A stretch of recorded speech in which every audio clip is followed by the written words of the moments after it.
Good morning. Welcome in. This update presented by the Jim Betrayal Real Estate Team. The Denver Nuggets are your 2023 NBA champs. They took down the Heat 4-1 after a 94-89 win last night. Nikola Jokic walking away with the Finals MVP.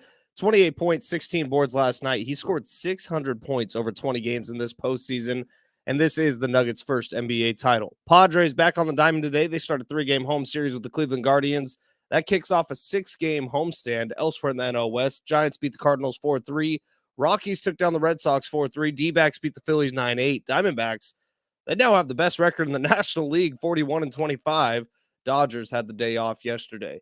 Would you like to know what your home would sell for today? Get a simple text message with your home's value by texting your address to 855-600-6000. You'll get no phone call, just a text. Jim Betrayal has the buyers. Simply text your address to 855-600-6000.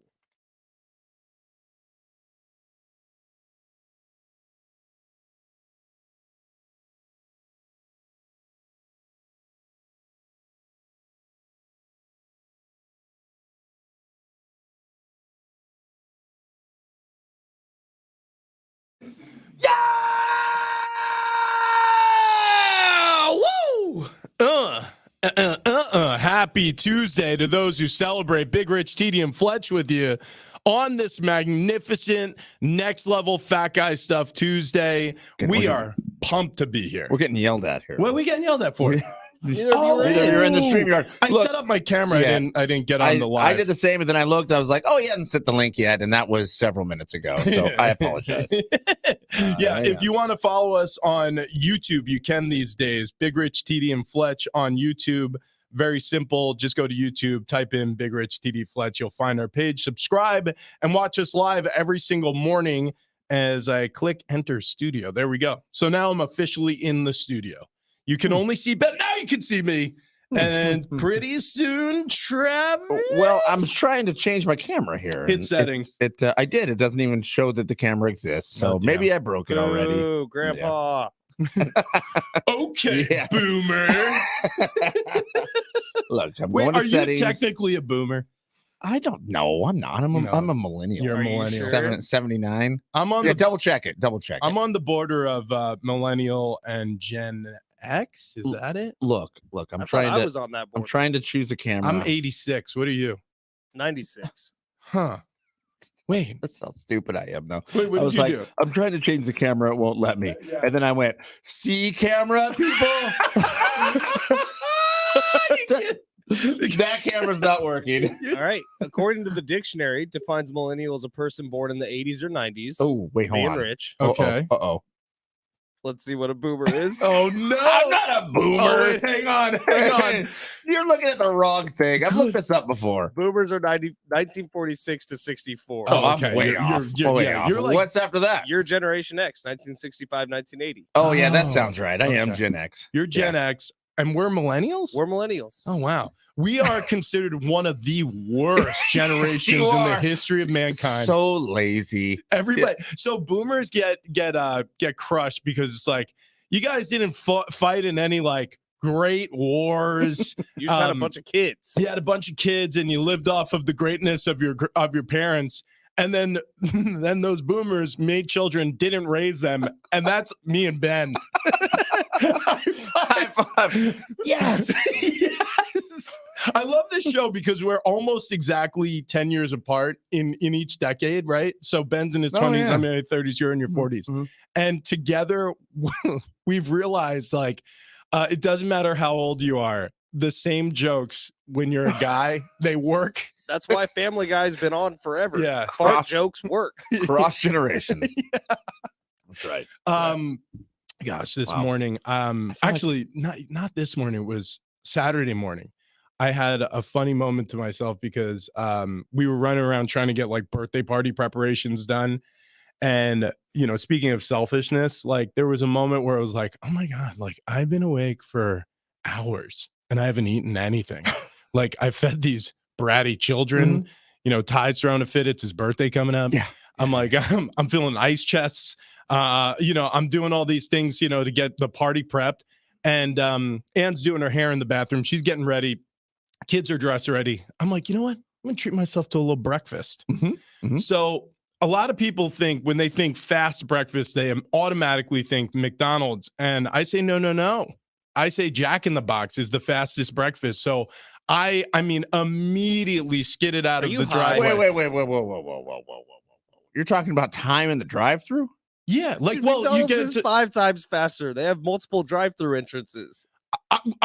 okay, hang on. So the one near me also has what you're talking about, like the 2 lanes that merge into the one, which, by the way, I think is a flawed design because you're still, I mean, it doesn't matter how many people take their order at once. You're still waiting in the line eventually. So I agree with that. I also don't like the fact that if somehow the person right next to me orders or gets their order done before me, even though they got there after me, they cut in front of me. Yeah. And then I get up to the line and they're always like, do you have the filet of fish? And I'm like, no, that's not me. Yeah. And it's always filet of fish. You're like, what maniac orders that? Oh, I know. It's the guy who cut in line. Yeah. No, it's like, to me, so that doesn't make any sense, having the double lines merging into one. The other thing is, I'm telling you, like, from order or really entry to order to leaving with the bag in your hand, which, by the way, I'm a big sausage, egg, and cheese on a biscuit guy. Okay. Order the same thing at McDonald's that I do at Jack in the Box. Jack in the Box, for whatever reason, every time I feel like I'm flying through, like they're literally heaving it and hitting me in the face with it. I'm just like, I didn't even order it yet. What time of the day are we talking here? It has to be breakfast? Morning. Yeah, morning. Like, just I'm talking specifically breakfast. Okay. Yeah. No, McDonald's is faster than Jack in the Box. I'll sit there forever at Jack in the Box. I mean, I will sit there forever. And this now, is your experience too? This is your experience too? I've never been a huge fast food breakfast guy, but I've never once thought to go to Jack in the Box for a fast food breakfast because Jack in the Box takes longer. You're not a huge fast food breakfast guy? That's like the best part. The majority of my life where I've had any sort of expendable income, I've had a show where I've had to be at work before like 5 a.m. Yeah, that's true. He's worked mornings for a lot longer than actually the both of us. Yeah, that's true. Because he was producing for Nick and Judd, and that you've always been. I got this job when I was 22. Yeah. So do you remember there was the short period of time where McDonald's served breakfast all day long? Yeah. Oh, yeah, that's right. Awesome. I think Jack in the Box does serve breakfast all day long. They still do, which, again, maybe I'm conflating things because I have been known to get a sausage, egg, and cheese biscuit at like 7 p.m. also. There's an easy way to ruin this argument. Why? We scientifically prove it. We Mythbusters this thing. Okay. Oh, you mean do? You mean go? Yes. In the show? Sure, or after the show, or whatever. Okay, hang on. Actually, all right, hang on. Put a timer on it. Ben, you're a genius. What? Ben, wait. Yes. Okay, hang on. What we're gonna do? Okay, this is what we're gonna do. All right, we had something planned for Next Level Fat Guy Stuff Tuesday. We're scrapping it, and we're doing that. I love this idea. Right? Yeah. During the show. Yes. Okay, so follow me here. We'll do it in the 7 o'clock hour because we have Darnay Tripp joining us in the 8 o'clock hour. We have some tickets to give away. Probably do that around 7:30. So maybe in the first segment of the 7 o'clock hour, either Travis or me, because we don't know how to push the buttons that Ben pushes all the time. Either Travis or me, one of us will run to we have a McDonald's and a Jack in the Box right down the hill. We'll go left or right. Go left or right. Yeah, okay. And we just test. We'll throw on a stopwatch, just like Benny just said, and we'll see how fast it takes. And then guess what? Next week, we're going to have to do it all over again. And we're going to do the other one. Yeah, I was going to flip a coin on which one we hit up. Grab one of our drink holder. We don't have any left in here. We tore them all in half. There's been so much anger. We were so excited. I'm going to have to bring in more coasters. Well, I don't know. Let's do McDonald's today. How's that? Okay, McDonald's. Okay, Mickey McDonald's. D's. So we'll test Mickey D's, and then next week we'll test Jack in the Box. Right. We're going to have to probably go over 2 segments with Jack in the Box. Just saying. No, dude. At first, I didn't understand what you said. I was like, because it's so good. Stop it. I'm telling you, it's faster. Our guy Jonathan weighing in saying Jack in the Box always faster. That's what I'm thinking. Now, I guess McDonald's is more popular. Okay, wait, but also, whichever place we go, we need to set the ground rules of it has to be like either whatever their most popular or their sale item is, so you know that's the one they're pumping out. Okay, yeah, that's you know a good what I mean. idea. So it's the like featured breakfast. Yeah, sandwich. Why don't we featured just do breakfast the 2 for $3.50? Isn't that the name? Whatever it is. Yeah, do that. It's like one. you get 2 sausage McGriddles or 2 chicken McGriddles. Yeah, let's do that. Okay, yeah, and you just or whatever, just a sausage biscuit sandwich. Okay. Whatever it is, whatever the thing is. Whatever it is, just make sure you come back with ketchup because I love ketchup on my breakfast sandwiches. I've never had a McGriddle, by the way. Will you ever. go? Will you fly? Yeah, I'll buy you fly. No, I got no problem with it. So, no problem. So this is okay. Fantastic. Wait, can I call in and be yes. drive there? You certainly yeah. can. Okay. Good, yeah, you good. can call it. We have that technology. We did it with Frank the Tank in the parking lot yesterday. It's called a telephone. Yes. Yes. Okay. This is what we're doing. So guess what? That's what we're doing. We're testing the theory today. Perfect. It's more of a next level fast guy stuff. Tuesday. Look what you did there. Yeah. Look what you did there. All right. Do you think after the season, like an NBA player will just pig out? Oh yeah. Yeah. Why wouldn't Like, you? what was your first meal after the season? That's a great question. I always celebrated with a big dinner with family or friends. And sometimes the celebration would be like, it would be one, with me and Annie, and then like maybe one with my family and one with my friends, like just to celebrate another year in the books. Let's go back to the year you won the AFC championship. Yeah. And then you guys lost the Super Bowl. For some reason, inexplicably, still had a massive party after you lost the Super Bowl called the loser party. It's still, but the loser party is awesome. Okay. And the party's booked. For anybody who missed that show, what Ben is referring to is the party's already booked This after a makes Super Bowl. No sense to me. It makes perfect sense. Makes no sense Like, to me. for example, for a Super Bowl party, win or lose, your owner, in our case, it was Robert Kraft. Like they will book musical acts, they will book a venue space, they will pay for liquor and beer. I mean, it's all you can eat, all you can drink. Do you guys have like Maroon 5? Yeah, dude. So it was crazy. By the way, Sunday morning, have Patriots Maroon 5. losing. Yeah. They weren't even the closing act. So we walk in. I walked in a little bit late with Annie and some of my entourage. It was like my brother, my cousin, Ann's brother. Like we all walk into the place.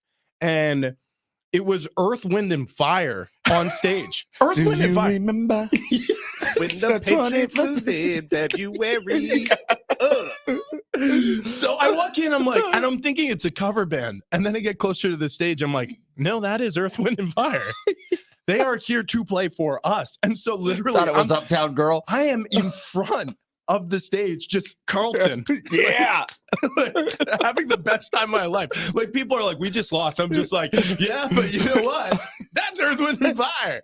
So they come on. Everybody's getting slammered. And then Maroon 5 comes on. They're the middle act. Of course. Who's the headliner? LMFAO. What? Oh, that's right. You said that. I forgot about So that. all of a sudden, after Maroon 5, Adam Levine is just like, all right, everybody, I'm out of here. Buy some acne medication. I'm just like, awesome. He leaves the stage, and then it's Red Foo comes running onto the stage, and it's just like, Party rock is in the house tonight. Everybody's gone. I got on stage with LMFAO, tore my shirt off. Good. And then the Good. rest of the offensive line did it. We're up there just rubbing bellies. And then like Gronk jumped on stage. Actually, he got in a little trouble for that. Because And at any point, did anyone look around and be like, We're this kind of losers. sucks? I think there were moments in the in-between times, like when it got quiet, when like, the band was like setting up, for the next act or whatever. We were like, oh yeah, the Giants just beat us, didn't they? And then all of a sudden it was Eli Manning. Yeah. With that face, with that damn face that he makes all the time. You know the face. You know the face. It's just his face. It's his face. But yeah, so win or lose, you get a party. But fast forward like 2 days after that, you're back home. Where were you living at the time? Probably in Boston. Yeah, we were living in Boston. And then pretty soon after the Super Bowl loss, we actually had to move. This is crazy. Pretty soon after that, we had to move down to a town called Dedham. We didn't have to, but we just wanted to be closer for me to commute to work and then still be like a train ride away from Boston. So it was kind of a middle point. And they had, a bunch of, Whole Foods and shopping malls and all that stuff nearby where we're going to live. We were renting an apartment. I had just signed the lease. And then 10 days later, I was cut by the Patriots. Oh, so no. I put down like first and last month, secure deposit, all this stuff. And so I'm in like, I don't know, at that time, rent, I was probably something like 10 or 11 grand on this apartment I am not going to live in. So literally as soon as I get off the phone with Belichick telling him that it's the worst mistake of his life cutting me. And that was probably not. Turns out they won a few more Super Bowls after that. Damn it. Jerk. Yeah. Stupid jerk. So I'll write him a letter right now. I run down to the lease office. I'm like, listen, here's the whole story. And I told them the whole thing. I'm like, and then Red Food was on the stage. I took my shirt off. It was crazy. Anyways, Earth, Wind, and Fire open. We lost Super Bowl. Come back here. You believe they're the opener? Earth, Wind, and Fire? Earth, Wind, and Fire. Walked into the place. Anyways, so we lose Super Bowl. Came back here. Rent with you guys. And then I get cut today. So can I have all that money back? They're like, no. I'm like, wait, what? And they're like, look, not only can't you have it back, but we can't even let you out of this lease until like 2 months from now. I'm like, are you kidding me? So I had to live by myself amid all the boxes that eventually were going to go back on a moving van for 2 months. So I'm just like, what do I do? It was the worst. That's terrible. It was absolutely the worst. But then once that finished up, Am was she like moved back in with her parents. I moved back in with my parents. So it was like it was almost like stepbrothers. Yeah. So me and my brother, who are adults at this point, were back living at home, and we just get drunk in the basement all the time. It's the coolest. We were playing video games so much. Gosh, but what dinner did you go out to? What'd you say? What was your dinner that you went out to? Oh, yeah, sorry. Yeah. And then I took everyone to the Capitol Grill, the end. All right. Sorry. Not the Remy? No. Oh, yeah. Speaking of which, yesterday we launched our partnership with the Remy right here in San Diego and Mission Valley. Frank the Tank, the owner of the Remy. Woo. Did he do it up, boys, or what? Oh my goodness! My new best friend. Yeah, no doubt, man. Ben, no Ben, doubt. You guys. Ben was like, can I hug him? I'm like, maybe not the first day we meet him. I was running on like latches on 3 hours of sleep for the last 3 days when Frank came in. I think I told you yesterday. Ben went from like delirious, exhausted, and happy to like cranky, and then he ate steak and he stopped speaking while he ate steak. Yeah. And then he was silent for a solid 90 minutes. Put him into a coma. God spoke to me. All right. And his name was Frank. When Benny meets Jesus tonight. He had a glorious mustache. I said, sir, do you have that steak? And he made me food. For my buddy, please. He also had a nice, like, slicked back hair. I mean, like, he was a cool dude. Frank the Butcher. Yeah, Frank the Tank. He was, dude. The Remy. We're actually going to go on Thursday. That was easy setting up. Yeah, sorry guys. Completely changed our plans from Tuesday, and it got very confusing before it got settled. From Tuesday to Friday at a different time to Thursday. Yep. Kind of locked in. Me feel bad about Travis and my life because we were both like, yeah, Friday works. Yeah, it didn't matter Thursday what works. time you said out there. We were like, yeah, we could totally do that. Got nothing going on. Nothing at all. It's just you'll get there, Ben. I promise you. When you have 2 little Rugrats running around, or 3, or however many you and Kendall start pumping 4, out, 6, 7, yeah, maybe 9, like Phillip Rivers. Yep, you get a 14-passenger van. You'll have 9 kids, and you'll have no time to yourself. I'll show you what my week looks like in my Google calendar. It'll blow your mind. Like look at this week. Oh wow! All the little, oh my goodness! Quick look there. That makes I don't use that a makes calendar. me sad. Like you see all the little boxes that represent something else that we need to remember to do. Just threw up in my mouth. Yeah, it's the worst. It's worse. So Ann and I have to share a calendar just to remember all their things and appointments and stuff. So one of the most important things is we are going to the Remy for lunch, 11 a.m. on Thursday. We are going to crush some more steaks. It might actually be good that we're creating a little distance between the red meat overload we had on Monday to the Thursday red meat overload will continue on. My burps were so good. And we're going right from that, right from Thursday, the Remy, into Bar Card Friday with Keg and Bottle. I love my life. Yeah. So the Nuggets won the national championship. Yeah, they did. The NBA Finals last night. They did. 6-19. And man, towards the end of that game, the referee sure wanted the Heat to win. Yeah.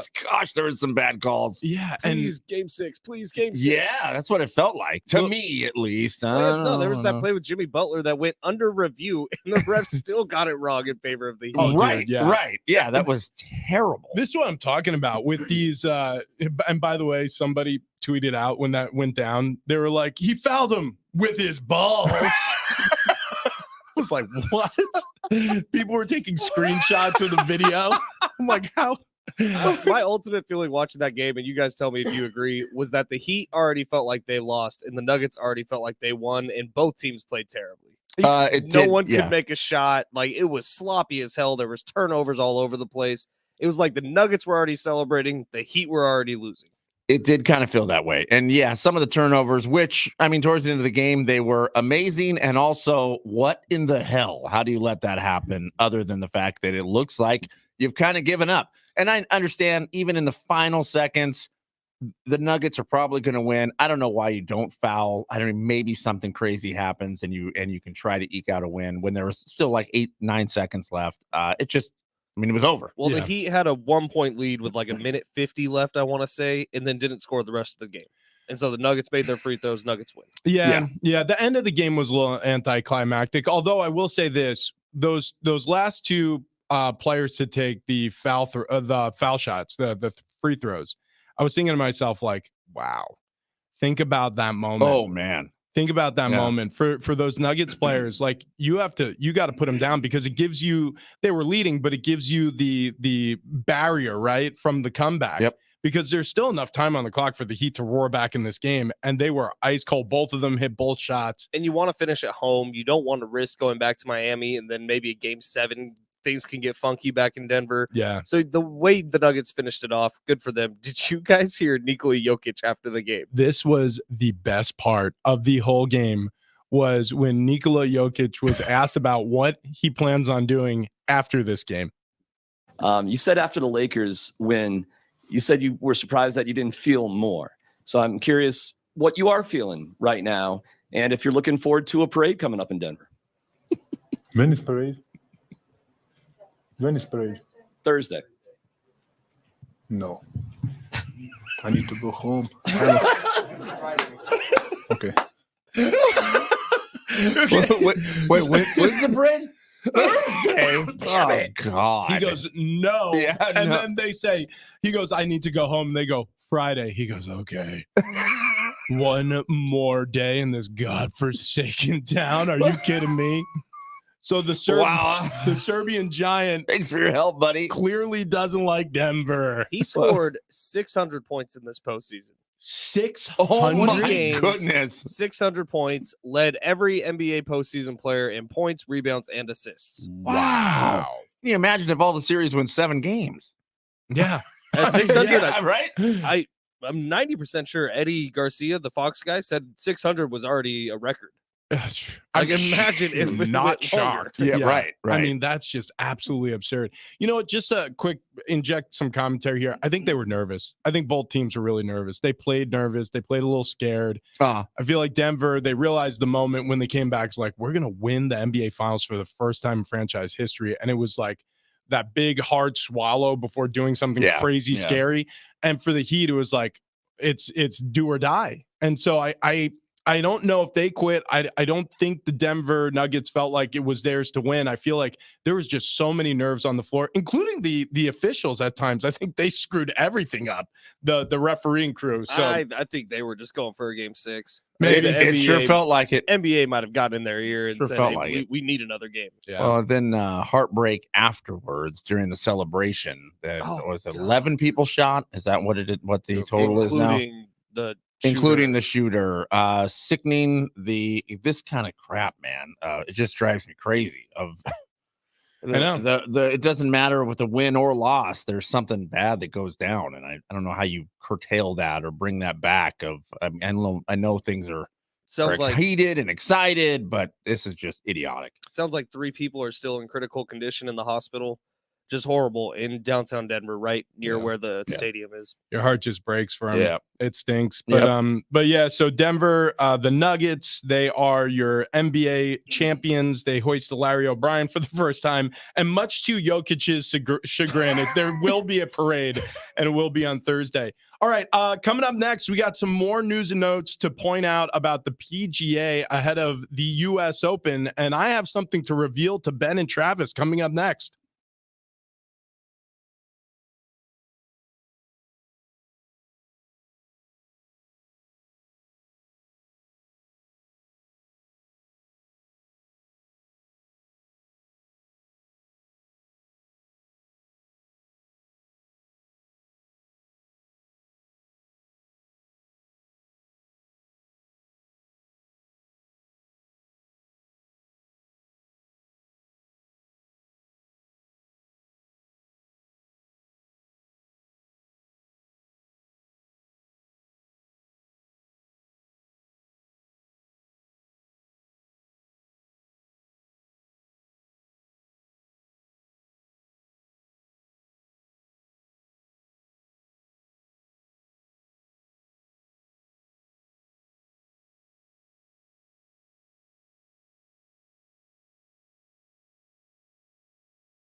And 60 is an iHeartRadio station. Listen on your free iHeartRadio app for all your music, radio, and podcasts. Evil villain Jay Monahan passes the buck. We'll explain coming up next. This report is sponsored by Soapy Joe's Car Wash. It's good, clean fun. Meow, meow, meow, meow, meow. Fucking meow, meow, meow, meow, meow. Yesterday, Sean was like, "Hey, so did you come up with some benchmarks?" I was like, "Yeah." I said, "You know what?" I said, "Did you ever watch VH1 and like the best week ever?"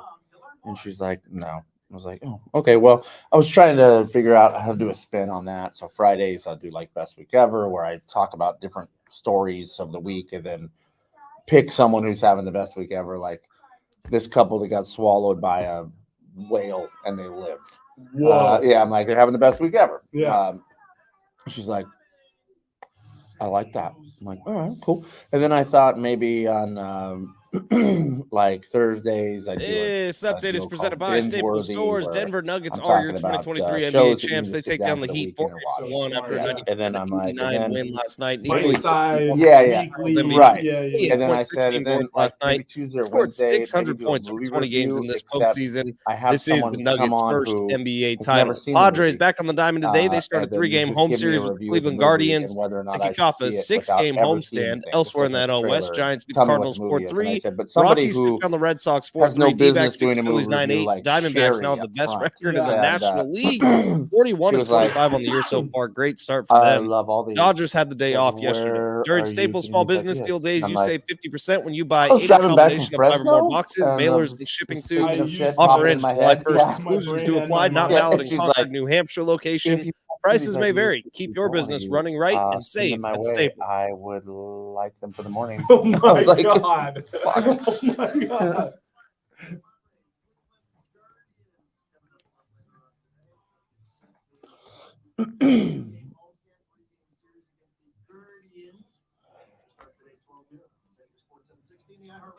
Yeah, Bigger Seedy and Fletch here on a Next Level Fat Guy Stuff Tuesday. We do have some gives today, some giveaways, a chance for you to win a pair of tickets to see the Bare Naked Ladies at Cal Coast Credit Union Open Air Amphitheater. That's happening on June 22nd. If you want tickets and info, go to Ticketmaster.com or just keep listening here for your chance to win. We also have some fair tickets. Adventure awaits at the 2023 San Diego County Fair. Get out there to explore the great outdoors and get s'mores of what life has to offer now through Tuesday, July 4th at the Del Mar Fairgrounds. Tickets and info, head over to sdfair.com. Yeah, puns aside, the fair is always a good time. Right. I mean, like the fried foods, you know what, the kids really love the livestock.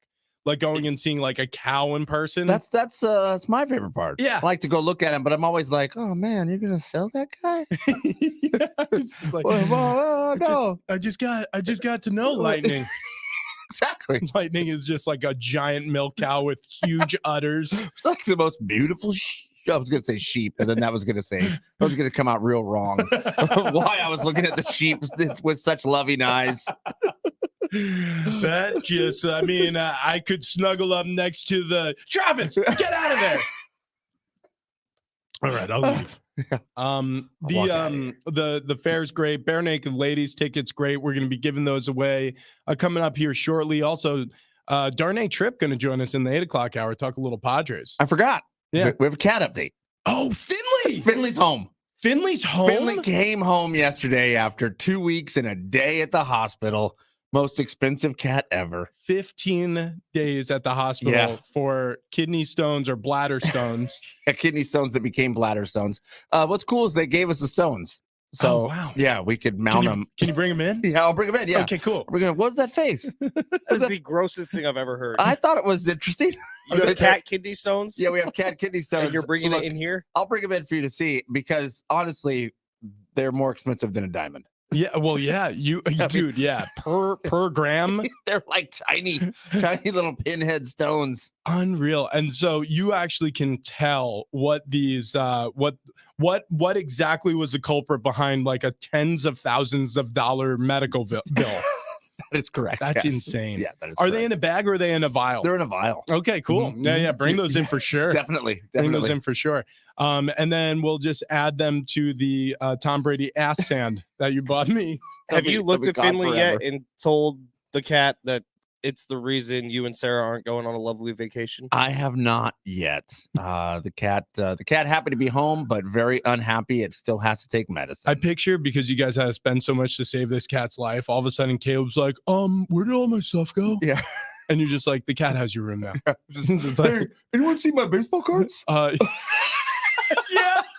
Yeah, son, they're in the garage. You live in the garage now. Finley took your room because frankly, we can't have anything else go wrong with this right. cat. That's right. Wait, Finley gets my bed? Yeah, sorry. We Yep. didn't have room in the garage for the bed. So you're going to sleep on the washing and dryer. And if that doesn't suit you, you could move out. I was going to mention, by the way, when you were showing us your schedule of all the things you have to do with your kids, when your kids get older, such as Caleb, who's 19, he has a dentist appointment today. Okay. He's driving himself. That is the coolest thing ever. Have fun, buddy. Like, yeah, Sebastian, you know, he has an appointment today. And I'll be damned. Like, it's just one of those things where you go down the list of things, and I know what the result, like, we're going to get his hearing test. And I know the result of the hearing test is going to be like, hey, good news, he can hear, which, by the way, is no small thing. It's a wonder that, you know, when your kids are healthy, it's the best thing in the world. And I'm not trying to look past that or like act like it's not a good thing. It's a great thing. But there's also this side of you that goes, like, oh shit, like, oh, we just want, can we, I would love a nap. Richard. What'd I do? Did I curse? Yeah. Yeah, it was Just now? OOS. Oh man, yeah. Yeah, I'm sorry. Yeah. There's no swear words allowed. Cal, Well, if you say it and Ben looks up like, did I just hear that correctly? Yes, you did. That is accurate. So the PGA golfers have been told, hey, listen, gang, you got to love our brothers from Live. That's right. Did you see the pairings or the groupings for Thursday? Yeah, they're trying to mend fences in LA this weekend. Rory and Brooks. No, that's not even mending fences. That's the PGA saying, fight, animals, fight. Yeah, that is exactly what that is. Yeah, it's You putting. know, I know the PGA doesn't do it. It's the USGA makes these pairings, but still, it's like Rory and Brooks. Right. It's going to be so fun. You knew that would be a problem going in. You could have shuffled stuff around. But they know what brings viewers. Anybody who pays Yeah. attention to golf, they know that Brooks and Rory, there was a little bit of a war of words between the Live golfers and the PGA golfers, the guys who, you know, like the Rorys and the Tigers who were defending the PGA, and the Brooks Koepkas and the DeChambos and the Mickelsons who were defending Live. And now that we have this merger, they're going to have to get cozy again. By the way, we're going to be talking to Darnay on his way to the LA Country Club. Oh, cool. He's getting up there today, getting up early for some practice round stuff. Is anyone defending Live, or are they just staying quiet? I haven't heard any defend. No, they're defending Live, saying Live it's not going away. It's still going to be a thing. The things are kind of going to exist as separate entities under one umbrella. There's still going to be Live events. There's still going to be PGA events. Guys can just kind of hop around on which they want to play in.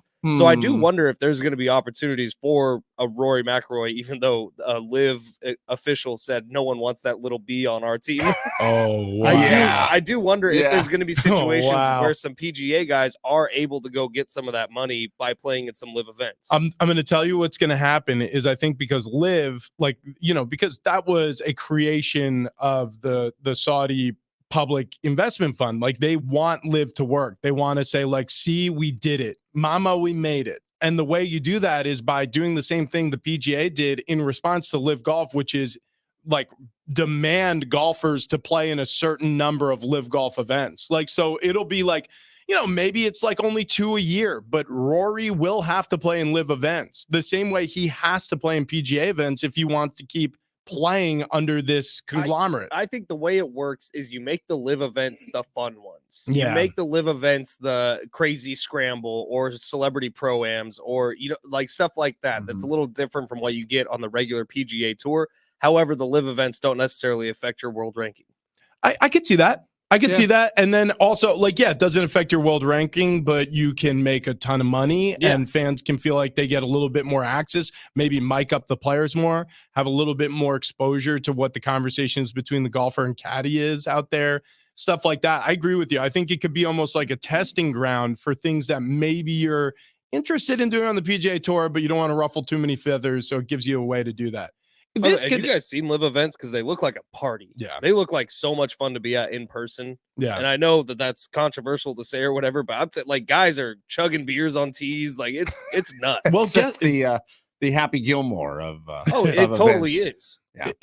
I mean, and the reality is, anybody who's supportive of the PGA now, you're supportive of the same thing. So yeah, like you said, it's not controversial. Frankly, it's now gone mainstream. If you're watching PGA Tour events and you're a golf fan from this point moving forward, you are supporting whatever Live was being supported by, because guess what? They own the PGA now. Now, That's Well, it. I would to make imagine. you all sleep a little better at night if you're just a majors fan. If that's what you're here for with golf, still separate. Yeah. USGA is separate from Live, separate from PGA. Augusta, whatever the conglomerate that runs the Masters is, still separate from everything. The Players Championship still separate. So you're okay. I would imagine the older generation, like the 65 plus crowd, will not be happy with this at all. At No. all. And I would venture to guess that the PGA sees a large dip in viewership. Because They don't care. They just got all the money they need. Oh, I agree with that. I agree. But I mean, you have a tarnished record at the moment that I think will only go away as time moves on and people honestly expire. I think that's where you're going to be with it. Oh, you mean die? Yeah, I mean, die. right, Yeah. right. Expiration Yeah. date. There are mine's on the bottom of my foot. Yeah. Exactly right. Exactly right. Jay Monahan trying to spin it as best he can, saying, "Hey, look, man, I had to do what I had to do because Congress wouldn't step in and stop this from happening." Yeah, like all of a sudden Yeah. they were like, "Jay, you're a hypocrite." And he was like, "Gosh, I know." They're like, "Jay, you got in bed with the sun." He's like, "Yeah, I did." And they're like, "Jay, you're the worst person ever." He goes, "Thanks, Obama." Like that's legitimately what he just did. That's absolutely. You dropped the gnarly tease before the end of the last segment. You said you're going to drop something on us. Oh, yeah. I have to tell you guys. So on Saturday, I got tickets. I'm going to go to the U.S. Open. No way. Yeah. So I'm going. Ben's face. Holy God, Ben! I'm happy for you. What? It's I just hope it's everyone's saying that another on the it's stream. another thing that Rich didn't invite us Hang on, to. hang on. What? If there, I'm going to ask now. I'm going to ask now. If there are extra tickets, I can't go anyways. You can't. No, I'm going to Arizona for Father's Day. Oh, okay. Oh, All right. Okay. Because Right I was about to say if I can, because I might be able to get an extra ticket on Saturday. So, do you want to go? I'm good. Okay. I'm good. Yeah, thank you. I did go to the U.S. Open Saturday and Sunday when it was at Torrey Pines most Yeah, recently when John sweet. Rahm won. Holy crap, it is a cool event. Yeah. The USGA does a good job. Those are the toughest courses. We got to play Torrey before the U.S. Open. Well, before Farmers. Before the Farmers. But Yeah. they already did the video at LA Country Club where the dude just drops 3 golf balls in the Oh, rough yeah. and the balls completely disappear. Saw Yeah. that. Yep. Yeah. Been there. Man, it's crazy because you could throw a ball, you could drop it in the ground like that, and then you couldn't find it. Mm-mm. I mean, you'd have to. We did For it sure. many And times. And Many I'm doing times. it to myself again. I'm playing Torrey early next month.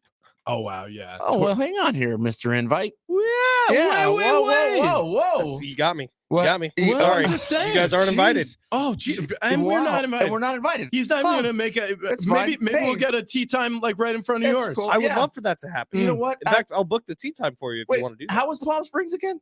Yeah. Palm Wait. Springs was great. Wait, where was the invite? Yeah. What was about Wait. that? I'm going Okay. to Mexico in a few weeks also. Yeah. Well, yeah. Where's the invite? You booked that at Costco? Yeah. Yeah. You want us to come too? I know people there. Big Rich, TD, and Fletch on this Next Level Fat Guy Stuff Tuesday. We are going to spend Next Level Fat Guy Stuff Tuesday proving which drive-through line is faster. We'll make sense of that coming up next. Also let's switch gears from golf to football. Although now football is going to be played at the Motor Speedway. Yeah. What? Before we get You to ain't first, you're last. any of that, that's right. Before we get to any of that, though, we have a new favorite steakhouse. Yeah, we do. The Remy in Mission Valley. The Remy is a fine dining experience offering incredible menu featuring premium American Wagyu meat cuts, seafood, crafted cocktails, both new and old world wines. We're new best friends. Yeah, we are new best friends. But I mean, you got to go see this place. Contemporary American classics with Western grit and a modern twist. I mean, we're talking like Yellowstone, people. Grass-fed American Wagyu from Whitefish, Montana. The Tell range 'em, is Fletch. family-owned and operated by Tell 'em. fifth-generation ranchers, raising the very best of American Wagyu. And when it comes to cocktails, the Remy just takes a craftsman approach. They offer strong drinks and fresh quality ingredients and signature creations. I love it. Yeah, you know what was cool was when he was pouring us up. What were we drinking? Manhattans. Yeah, we're Frank the drinking- Tank from the Remy. Right. And it was like it was in like a leather bound bottle. I mean, it was absolutely fantastic. But don't forget their extensive wine list of vintage bottles that provide something for everyone and every occasion. Yeah, it's uniquely decorated. They got this Western flair. We're talking plush leather seating, dark wood accents. It pays homage to the last frontier, perfect for that intimate evening or a gathering with friends. I'm actually doing this. I just booked a reservation for 8 people early July. I got a boys trip coming into San Diego. They got a little private dining area. Wow. We're going to try to do that. Thanks for the invite. You're welcome. Yeah, You well, guys can Chris. come. I can make it 10. All right, Unbelievable. that's fair. Unbelievable. Well, bring everyone you know there. Book your reservation at theremysd.com. That's theremysd.com.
Yee-hoo! You want to go see the Jaguars play? Well, you're going to have to go see them down at Daytona Speedway. That's coming up next. We'll talk about it.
successfully do it once, and it was late night at a Taco Bell.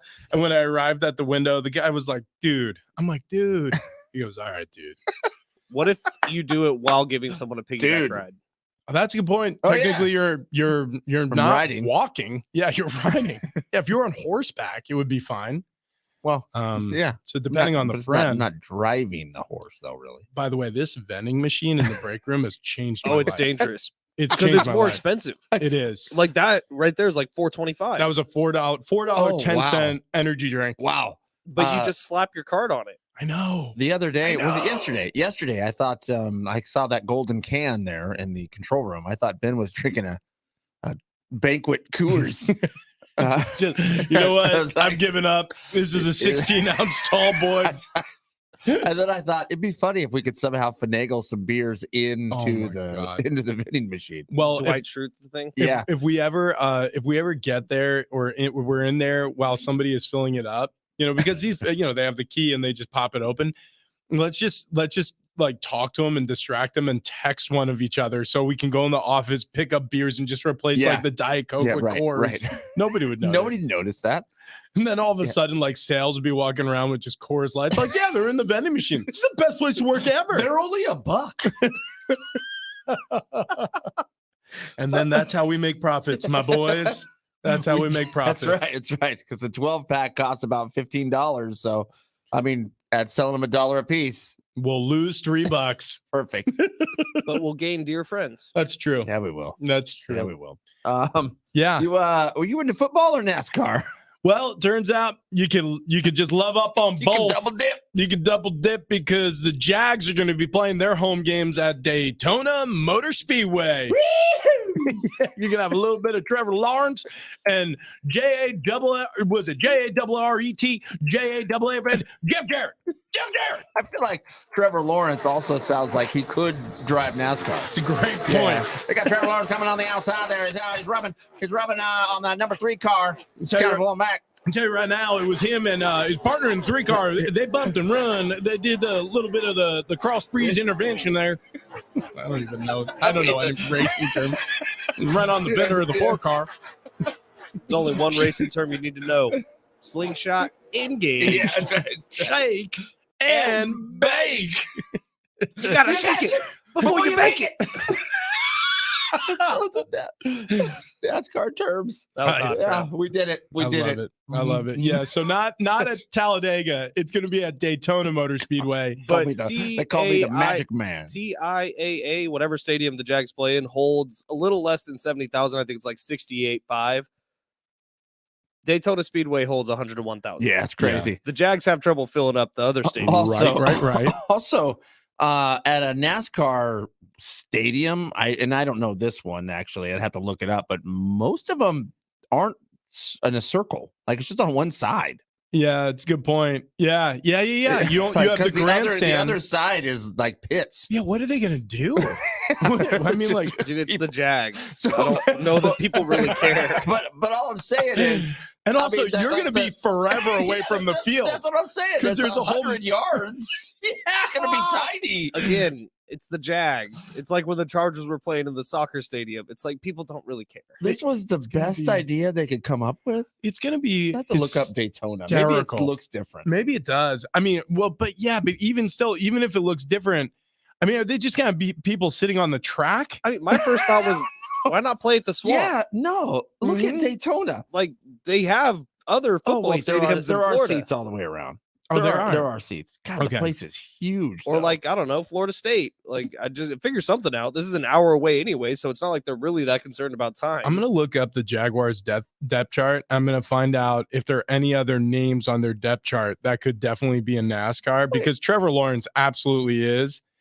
Let's see. Oh, Tank Bigsby, no question. Running back Tank. Wow. We got Tank Bigsby in the shell car. He's making a light move here. It's lap 400. that M&M car is coming up quick, though. It's coming up fast. He's got a fast car all day long. Is Christian Kirk still on the Jags? Tell you right now, Kevin Austin Jr. If you check him out, 3rd string wide receiver on the Jaguars, but he's in the Dixieland lumber car today.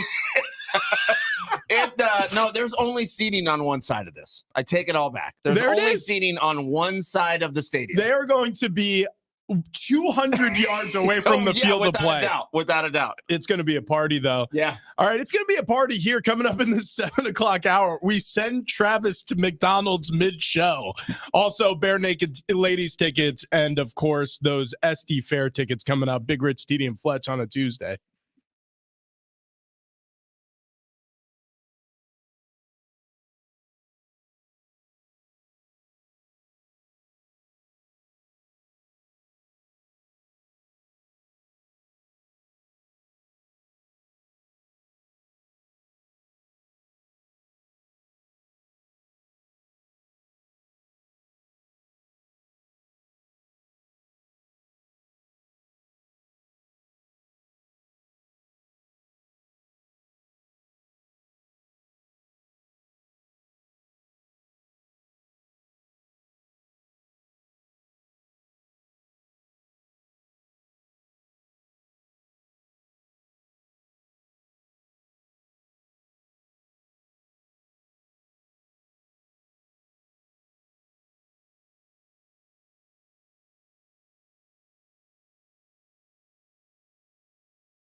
Let the boy watch. How am I supposed to do this update, which is presented by Macy's Backstage? The Denver Nuggets are your 2023 NBA champs. They take down the Heat 4-1 after a 94-89 win. Nikola Jokic walking away with the Finals MVP. He had 28 and 16 last night, scored 600 points over the 20 games in the postseason. This is Denver's first NBA title. Padres back on the diamond today. They start a 3-game home series with the Cleveland Guardians, kicking off a 6-game homestand. Elsewhere in the NL West, Giants beat the Cardinals 4-3. Rockies took down the Red Sox 4-3. D-backs beat the Phillies 9-8. Diamondbacks, watch out, have the best record in the National League, 41-25. Dodgers had the day off yesterday. What will you find at Macy's Backstage? Here's a hint. Great Father's Day gifts for $20 and under, like classic polos, grill accessories, grooming sets, and more. Perfect for every dad. Find the latest trends and new arrivals at a Macy's Backstage store near you.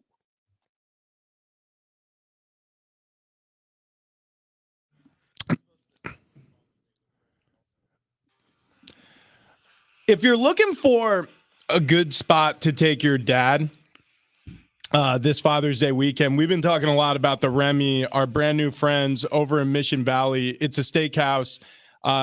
Really awesome spot. Yep. First and foremost, we checked out the pictures yesterday with the owner, Frank, but really, really fun place to go for the family for some great eats. We actually haven't been to the restaurant yet. We've seen the pictures. We've sampled the food here in studio yesterday. So if you're looking for Father's Day plans, get out to the Remy in Mission Valley. We'll This go to is the restaurant, though, Thursday. Oh, yeah. We can blend two worlds here. Here's what you do for dad. You go buy him a bottle of really nice whiskey or bourbon or whatever your dad drinks. Tequila. At Keg and Bottle. Ooh, Mhm. Yeah. And then you take him to dinner Yeah. at And- the Remy. And give him the gift. And this is a big, rich TD Fletch day. Dude, that is brilliant. Wow. I'm telling you, Father's Day is a tough one because everybody goes, "Hey, we put our heads together and we got dad another tie." Right. Dads like experiences, Yeah. in my opinion. They like booze and they like experiences because both can be experienced. Yep. That's it. Yeah. Like, yeah, take them out to dinner, take them out for golf. Actually, that would be the perfect day. Get them out to a golf course and then bring them to dinner at the Remy with a bottle of something special from Keg and Bottle. That sounds like the best day ever. The best Father's Day ever. Without a doubt. In fact, we should probably do that one day. Yeah. Treat ourselves. Yep. Because we're all fathers. I'm not. I don't know. Maybe Kendall's got a button oven. Yeah. Nope. You Are guys, sure? I don't know. She's nesting. You went on a special vacation in Palm Mhm, Springs. Did you guys you know? Woohoo. No. Okay. That's a lie. That's a lie. I think Yeah, you did. Yeah. That is an absolute lie. I It think is not a lie that we are not hang on. you We're not pregnant. well, okay. Sounds like not you're- a, it's not a a happy, lie not that a you're Father's not Day. pregnant. Happy Sounds- not a Father's sounds Day. like- Not a lie you're not pregnant. sounds like she's with It child. sounds like that's what it sounds like to me. This is very cryptic. They just One of don't want these to times announce we're it gonna yet. do this joke that you guys love to do, and she's actually gonna be pregnant, and she's gonna be so mad at you. Oh, Why? what? Well, Why? because, like, Because you're not we supposed to- announced it? You're not supposed to tell people for a while. you need to or- protect us from her if that's the case. You need to somehow keep her at bay so she doesn't like hurt us. No, she can hurt you. No, don't do that. Don't do that. Listen, guys. We've been having a debate about what drive-through line is faster, Yeah. Jack in the Box or McDonald's. Yeah. I do think it's McDonald's only because I've waited a long time at Jack in the Box. But we're going to test that theory. We are. Yeah. So this all came about because Saturday I had that moment of selfishness where I'm like, all right, I've been worrying about the kids and this birthday party all morning, but Daddy needs a sausage, egg, and cheese biscuit. So I ran over You just to call yourself daddy. yeah, Mhm. Daddy. In the third person. Yeah. I was like, guess what, kiddos? Daddy needs a biscuit. See you never.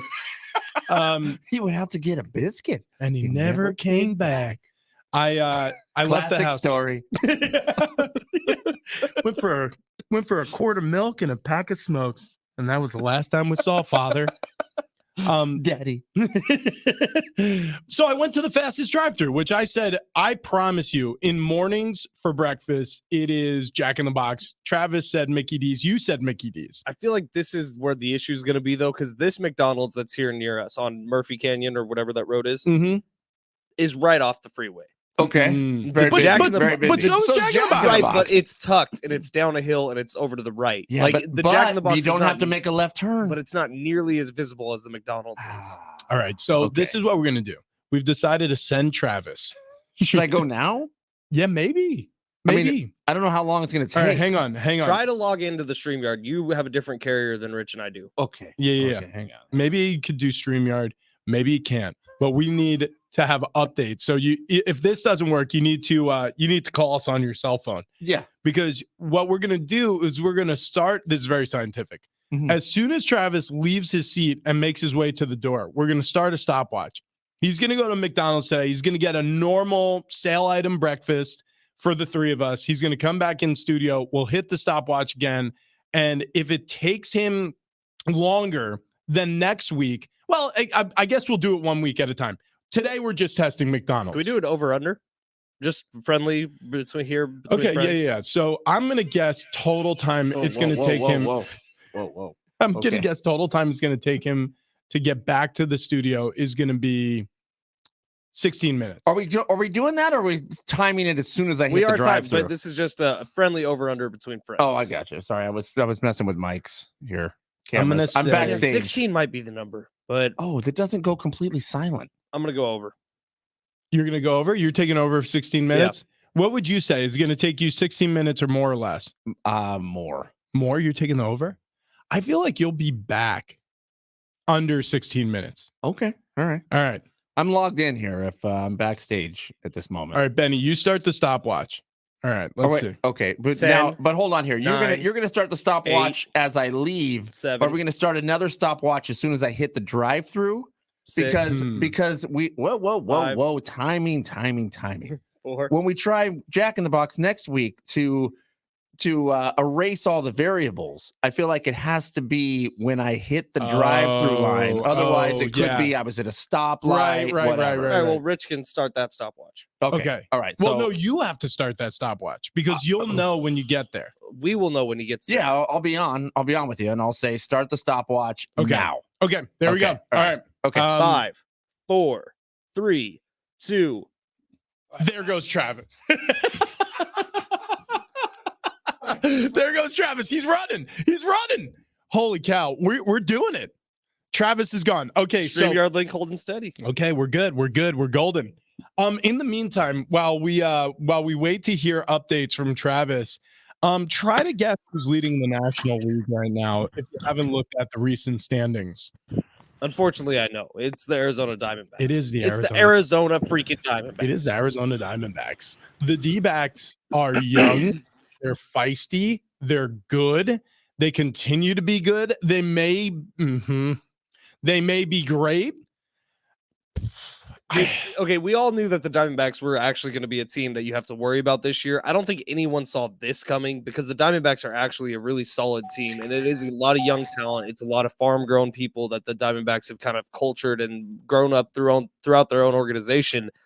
I just didn't think it was going to be this year, and it looks like it's this year, and they're for real. They are for real. The Diamondbacks, right now, they are reigning over the NL. And by the way, they're like a game or two off of the Rays, who have won. Oh, actually, Well, I they're guess like 7 games off. they're the 7 Rays, games off but the Rays. they're so the D-backs have 41 wins. Rays have 48.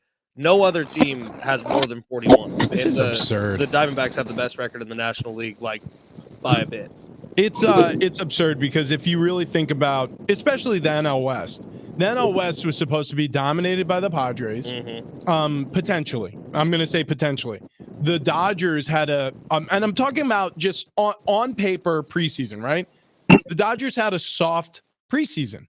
They didn't make too many splashy signings. They brought in Syndergaard, who's at the end of his rope.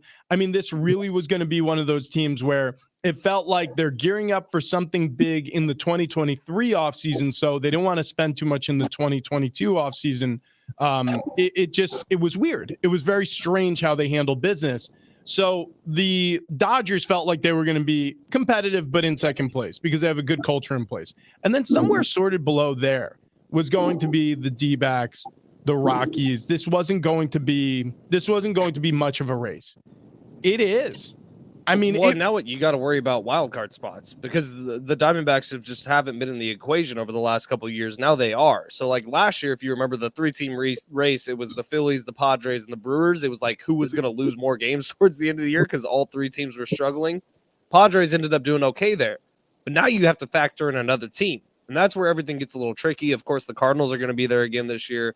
They're starting to play better after a slow start. Phillies are going to be there this year. Now the Diamondbacks are also going to be there. Yeah, it's crazy. And by the way, the Giants we were expecting to be in the mix with the Rockies and the D-backs. The Giants are actually pretty good too. Yeah. I mean, like it's Can you very guys hear me? strange what's happened in the NL West for It's two just reasons. a bad year to have a bad year. Yeah. Padres are having a bad year. The Padres are having a bad year. The Diamondbacks are having an unusually good regular season. This happened, mentioned it probably twice already over the past 2 weeks. This happened to the Giants the year after the pandemic season when nobody was expecting anything out of San Francisco. They had their best regular season record ever.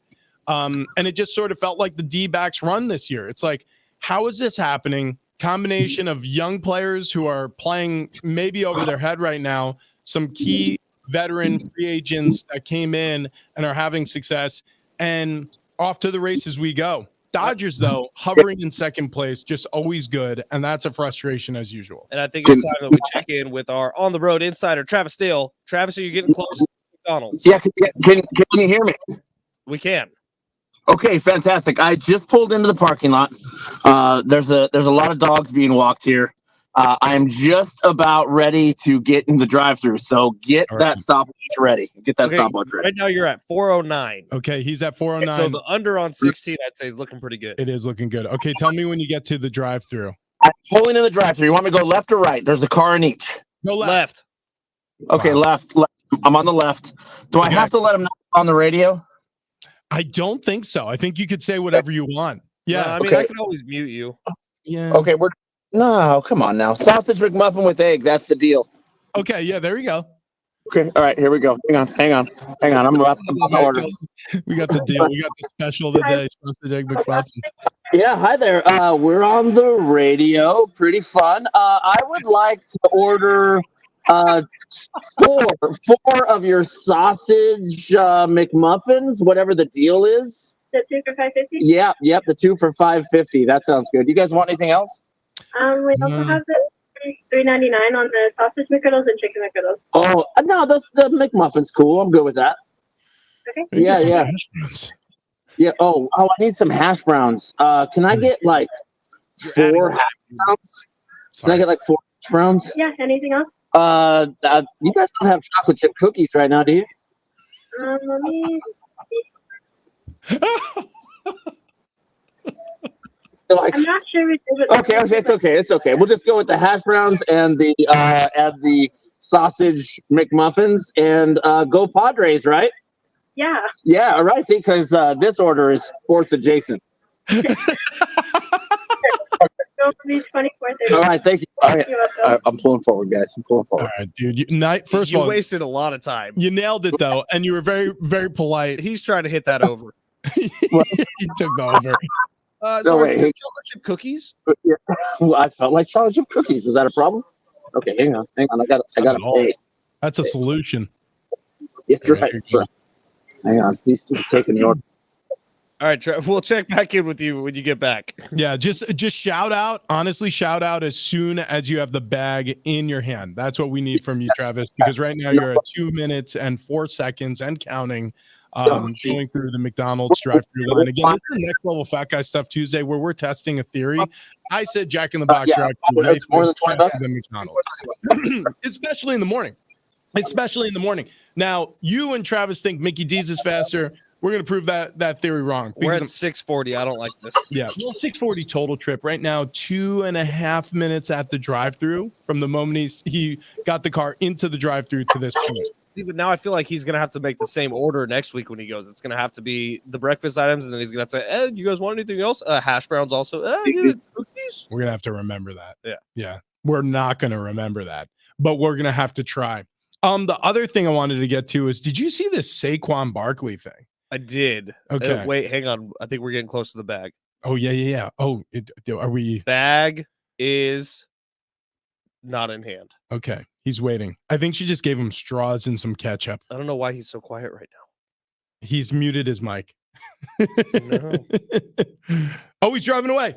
All right. He has the bag. He's got the bag. All right. 3 minutes, 11 seconds, and 29 hundredths of a second.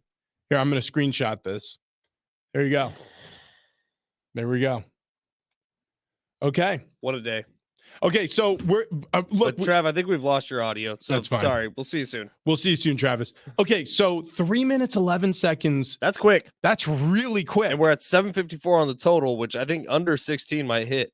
See, that's what I was thinking. I mean, fast food's supposed to be fast. I mean, that's really fast. 3 minutes, especially with a little hemming and hawing at the order window. Okay. So Travis on his way back, and then we're going to enjoy some sausage egg McMuffins. Oh yeah, we get to eat. Yeah, that's like the best part of this experiment Hell is then yeah. we get to try some of the delectable breakfast offerings from these fast food joints. You want to hear from Saquon? Let's hear from Saquon. So let me set this up. So he's doing his charity event that he does every offseason.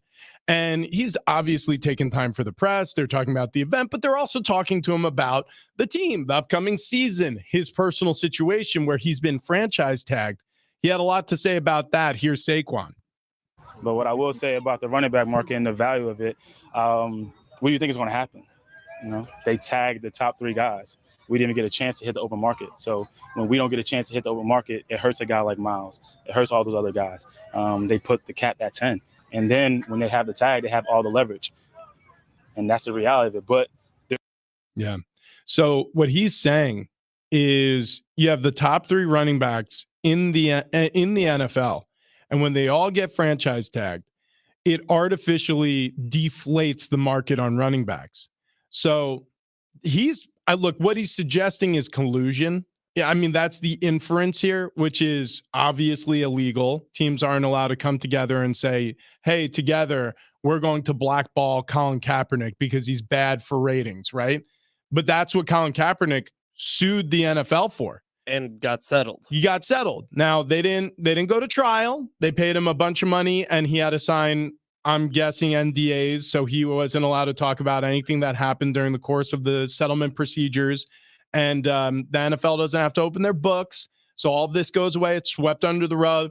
Everything's left to speculation because Colin Kaepernick literally cannot talk about it, and neither can the NFL. So that's how they handle things like that.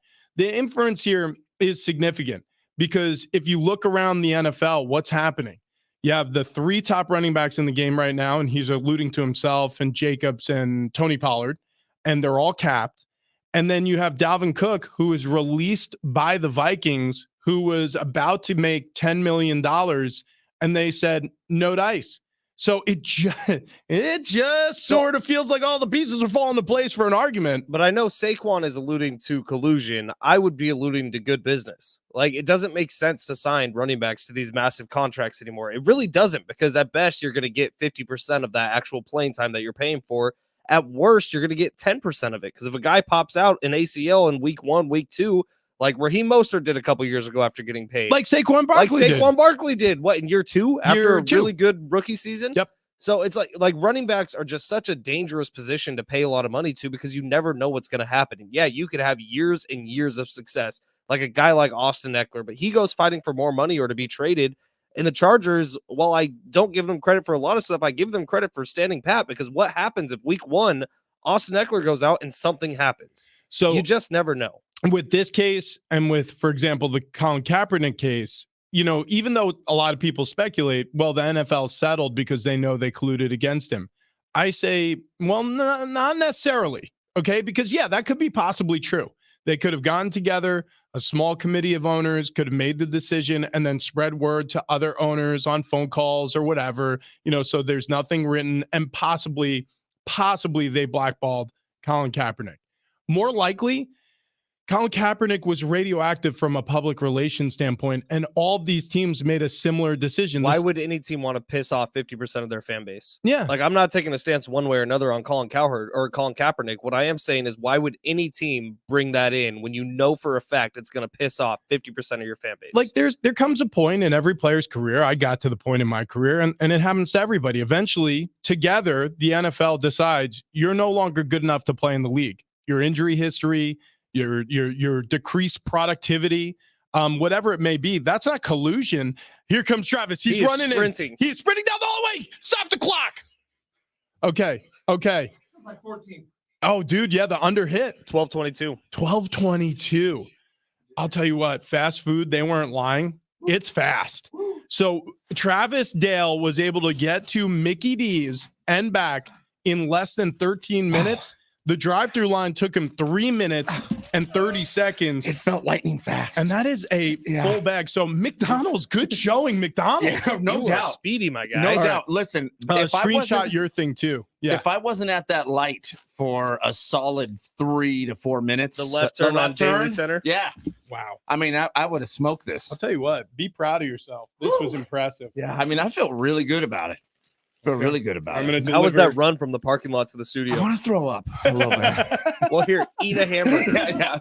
I will jam those feelings down with a sausage McMuffin. Yeah, It's good to have you back. Go ahead. It's Here, good to fill feel some back. time. It's while good. you To, can't it's breathe. good to feel back. It's good to feel back. I mean, I feel good being back, I think is what I'm trying to say. However, McDonald's not nearly as busy as I thought it would be at 7 a.m. Yeah, one car in each line. One car in each line. That doesn't seem Yeah, right. and it moved real quick. Well, She did try to upsell me on some McGriddles, and I was like, I'm not taking it. I'm not taking it. you might have hit the right window. You know what I mean? And what, Yeah. I don't mean like literal window. I mean like don't know, timing. 7:20 seems like primo time. Yeah, I feel like the same thing. That should be prime time. Especially with all those businesses that are like just up to 15 You from know where what? we are. But it might be one of those times in the morning where everybody at this point is like scrambling to get to work on time. Yeah, it could be. And so it's like, there's no time for McDonald's. I'm going to be late for the third time this week, and it's only Tuesday. And I'm late because I keep stopping at McDonald's. Yeah. My boss does not think it's funny that I walk in with a bag of Mickey D's and say, do you want some? Do you want some? Oh my God, there's Oh hash my brown gosh, are I so forgot good. to get ketchup. Oh, that's okay. Oh, That's okay. man. Do You know- not sweat it. By the way, Yeah. McDonald's up by my house. We Yeah. went there for breakfast a couple weeks ago. They gave me ketchup and they gave me salsa. Dude, Right? sausage egg McMuffin? Let's see. Okay. Solid. I mean, solid ain't the You word. want to get real freaky? Throw that hash brown in there. Ben, What? How often do you do this? son of a bee sting. Just That's came to me. Hmm. Feels right. absolutely genius. Hmm. Didn't Hang we on. throw hash browns in with our Uh-huh. French toast sticks? Oh, Or no, we- French toast sticks. Oh, in you with guys something? did that without me. That was a solid idea, though. Hang on. That was the Kendall's idea. The, Yeah, the I mean, hash that's good. the hash brown set it off. Mm-hmm. Mm-hmm. Next level. Next level. Wow. Hey, Okay. I'm telling you, I feel good about McDonald's. McDonald's, that was a strong. I thought they would be much closer to 16-minute point because it's not a far ride. The walk takes maybe 30 seconds if you're being leisurely. So, That makes me feel really good about our claim, Trav, that Jack in the Box. Yeah, I don't feel like Jack in the. How long was I in the drive-thru? you were Like in 3:30? 3:30, I think That's it was exactly. fast. Yeah, no, 3:11. 3:11. Good band too. Wow. Yeah, no doubt. 3:11:29. We should put that here on the. Yeah. Oh, write it down. I rundown. screenshotted it, and Ben screenshotted his total trip time that it took you. We're gonna find out once and for all who's the faster drive-through, McDonald's or Jack in the Box. 12:22, Trav, For for the science. full time. Okay. Hold on. 3:11:29 drive-through. Yeah. Okay. And then 12, what was it? 12:22:42. 12:22:42. 12:22:42 total time. Do you need the hundredths of the seconds? I guess it could come down to 3:11:29. I got that one. Okay, Yeah, got it. I Okay. put the hundreds in there just in case. Okay. All right. And that's all we have time for right now. God, I can't wait for Yeah. next Tuesday. I Coming know. up. I want to know the winner. Yeah, I know. Yeah, we have to delay this a week, and we Wait, have can we to. not give this a name like the Hardwood and Balls Classic? What's this? Oh yeah. We got to come up with something. Think But about I it. mean, I would say let's do it right now, except I don't want to have any variable on time. Right. I know. And then we yeah. need to make a trophy and deliver it to the fast food That's driver good. or the fast food window that was for the fastest. Can you imagine? It's like it's like a giant stopwatch. You won the golden watch. Yeah. Yeah. Why is there a Coors Light on this? Yeah, this makes zero sense. You shot good right now. Yeah. That's how you do it. I'm sorry. Wow. I'm Okay. sorry we're confusing you.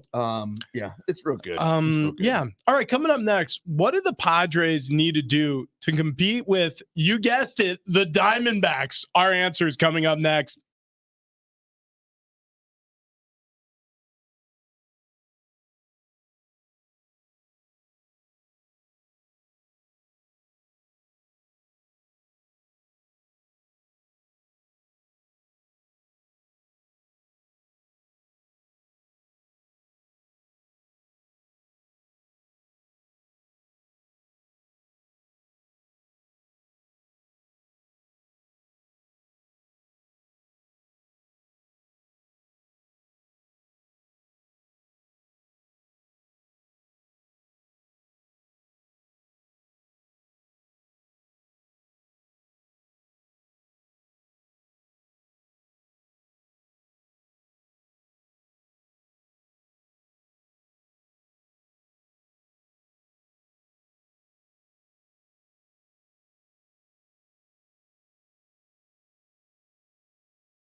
The Diamondbacks are first in the National League. What do the Padres need to do to catch them? We'll give our ideas coming up next.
This update is presented by the Jim Patrol Real Estate Team. Denver Nuggets are the 2023 NBA champs. They took down the Heat 4-1. Nikola Jokic walking away with the Finals MVP. He had 28 and 16 last night, scoring 600 points over 20 games this postseason. That's ridiculous.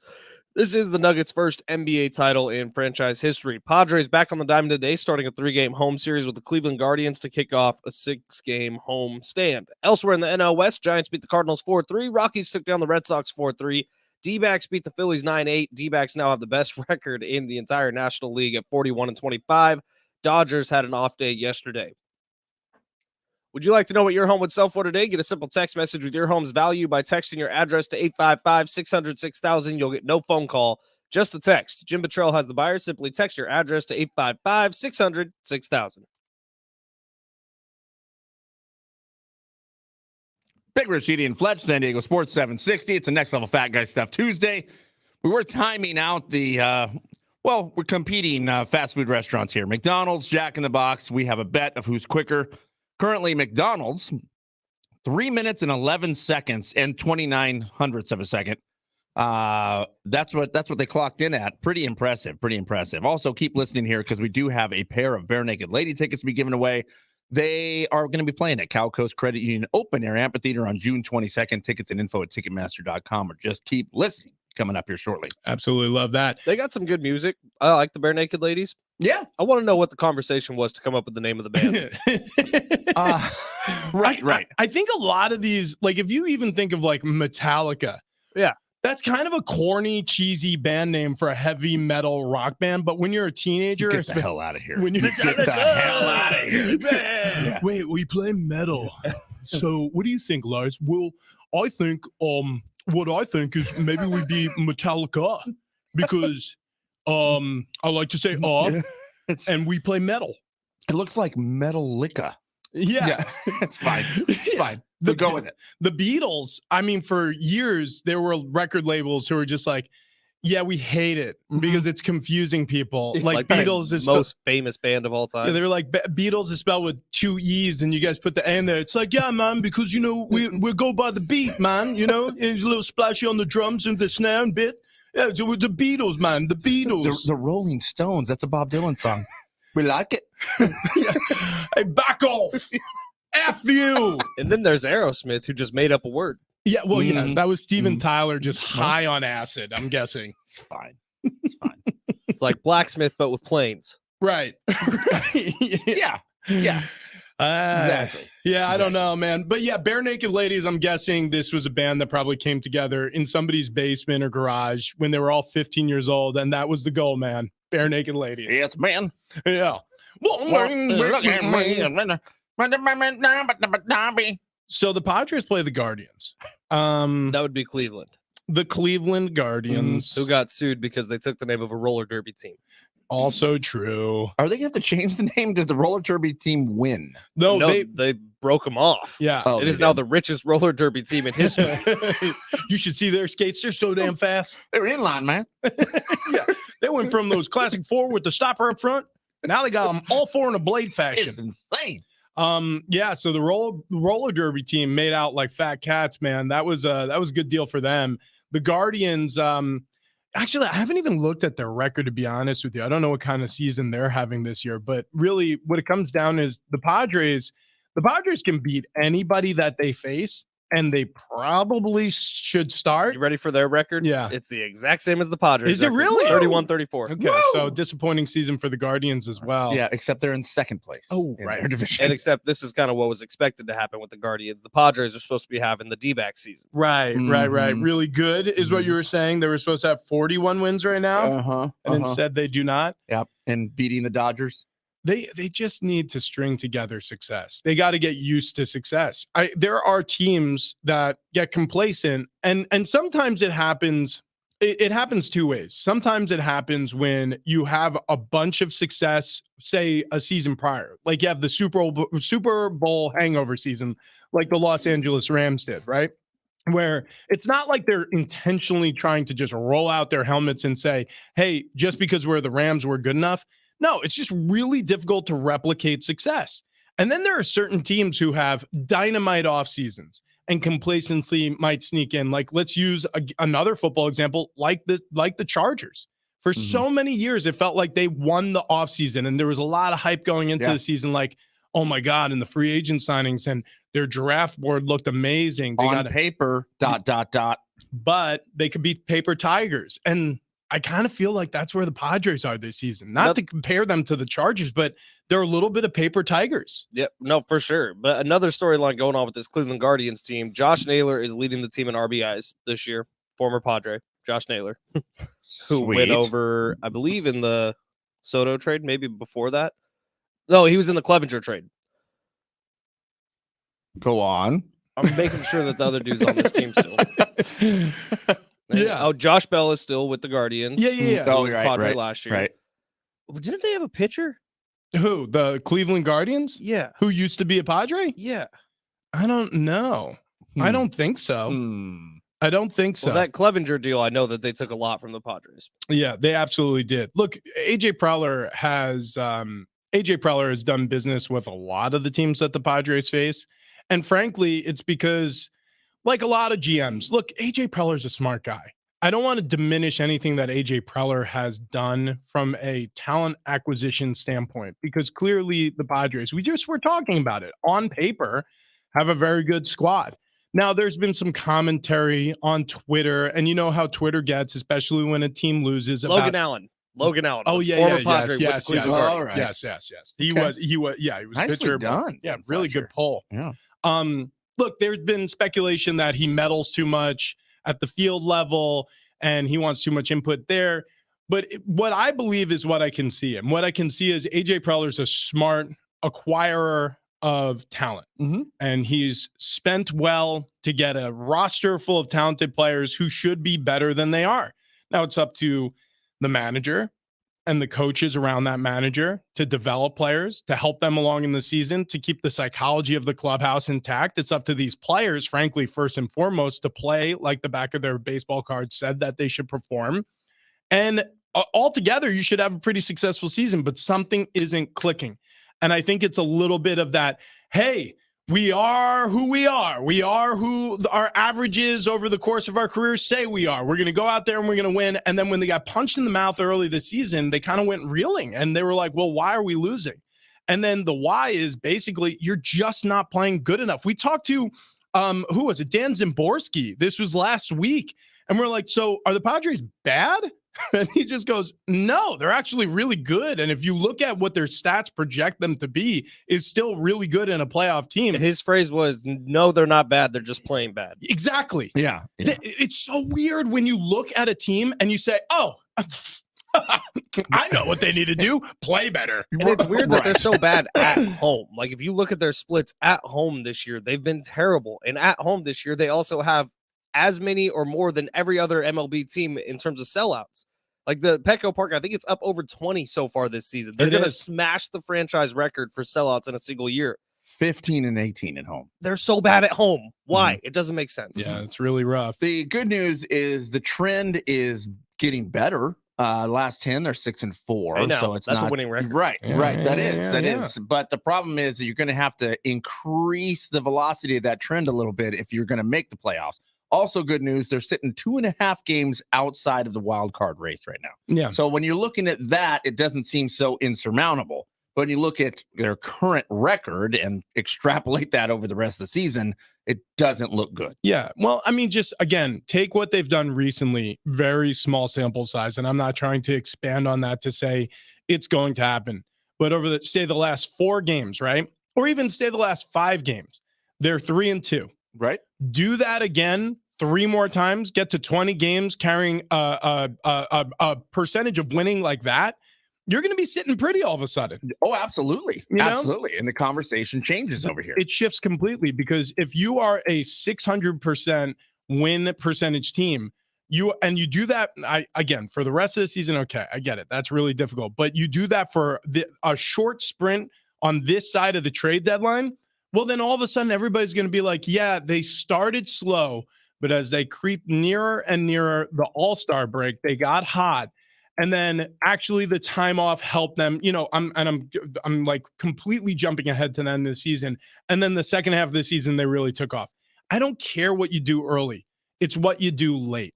It's frustrating. It sucks to be a fan, a part of these sellout crowds where you're seeing more losses than wins. That sucks.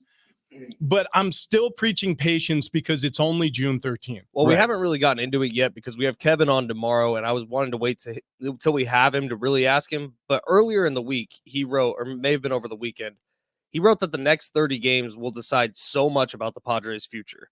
So, like, the preaching patience thing might not really work anymore because they have to make decisions on Josh Hader, on Juan Soto. Like, do they need to move these guys to bring in some talent to supplement around Fernando Tatis Jr., Xander Bogaerts, Manny Machado, guys you can't get out of those contracts? But okay, yeah, but those three are still really good. I know, but let me even if say you move Josh Hader and Juan Soto, does that mean the Padres are waving the white flag? I say no. It doesn't because you still have the other guys I just said. Yeah, I mean, like waiting in the wings. Oh, they just signed him this offseason. Unbelievable. The flamethrower out of Suarez. the bullpen. Thank you, Suarez. You're right. So Suarez, they still have him. He could enter the closing role, and he could be a closer at the MLB level. He's been hurt all year. Who knows what he's going to look like? I get it, but okay, but there is something there. Next, you're going to ask me about Pomeranz, like when he comes back.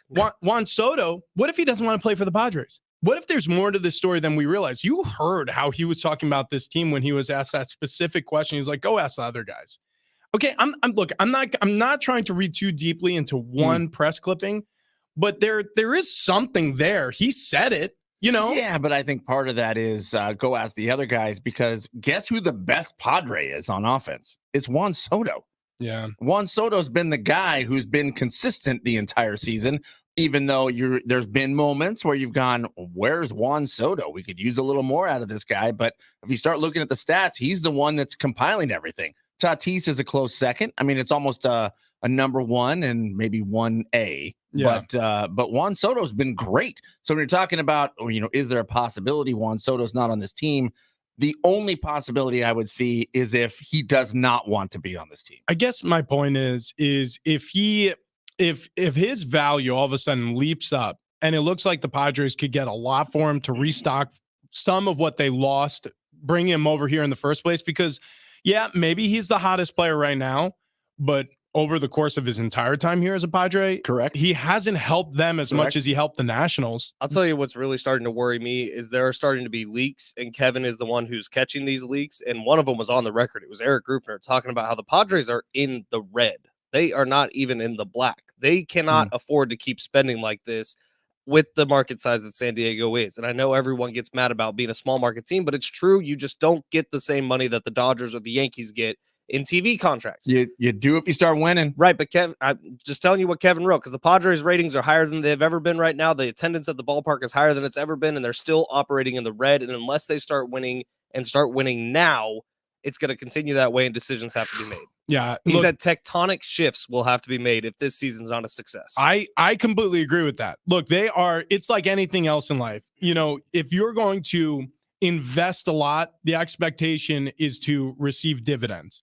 If you invest a lot and you're posting losses, at some point you got to cut bait and run. That math don't work. That math does not work. Unless you are the New York Yankees or the New York Mets or the Los Angeles Dodgers. Those are like the only three teams that can afford to have losing seasons year after year. And guess what? They don't. Like, none of those three teams do, except for maybe the Mets. Well, but they still are making money hand over fist every year. To your point, Rich, if you start looking at a 20-game bite here, and you look at the last 10 or last 5, it's the same math. 6-4 over the last 10, 3-2 over the last 5. So you go 20 games, you go 12-8, you will have a winning record at that point. You are up one game, and probably, depending on what the Giants do, but you probably jump into third place and things start to feel a little bit better. But I think if you're the Padres, you don't worry about who's in first. You don't worry about who's in second. You just worry about stringing together wins and start letting these numbers shake out and get into the postseason. Yeah. Get into the postseason. The best players I ever played with in my career, the best coaches I was ever coached by in my playing career were the ones who it was next play.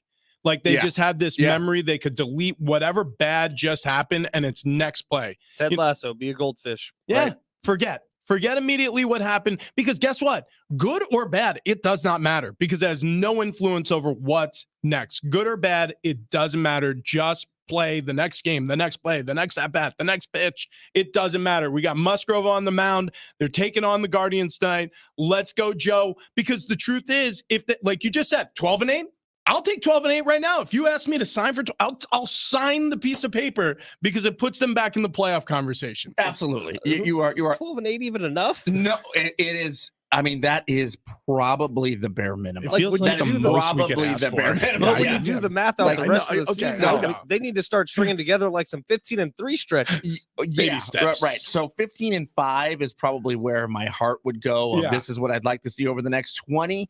However, there hasn't been a lot of those streaks. I mean, they haven't won more than 3 in a row. Let's do Kevin's math, because he said the next 30 games. Okay, So over the 7, next 30, like, things have to happen, or there are going to be major changes coming to this team. That is what Kevin said from a source on the record, and he even mentioned it during Darren's interview with him yesterday. That person was Eric Krupner. Over the next 30, if everything stayed exactly the way it was right now at this second, Things are going to change. It would be 18-12. 18-12. That's not good enough to me. 20-10? 20-10. Minimum. Okay, 20-10. I'll tell you what, 20-10, I feel like is asking a lot. Right. But we haven't done this in a couple weeks, but if you do the math out the rest of the year, that's kind of what it's going to take. You need to be winning these series. And 20-10, correct me if I'm wrong, but that's winning every series if they're all 3-game series. Am I the only one that finished McDonald's? I finished. God, I completely Okay, forgot. okay. Okay. No, 5-second rule. You better eat that. But the egg actually hit the floor. Don't worry. It's good seasoning. All right, coming up next, let's get awkward.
Coming up next, the PGA is about to get very weird. We'll tell you how.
I don't know why, but the Guardians, it just sounds like such a mouthful. Like they should have gone because Cleveland, it's like a word. It's a big, bold name like Cleveland. They should be like the Cleveland Crew.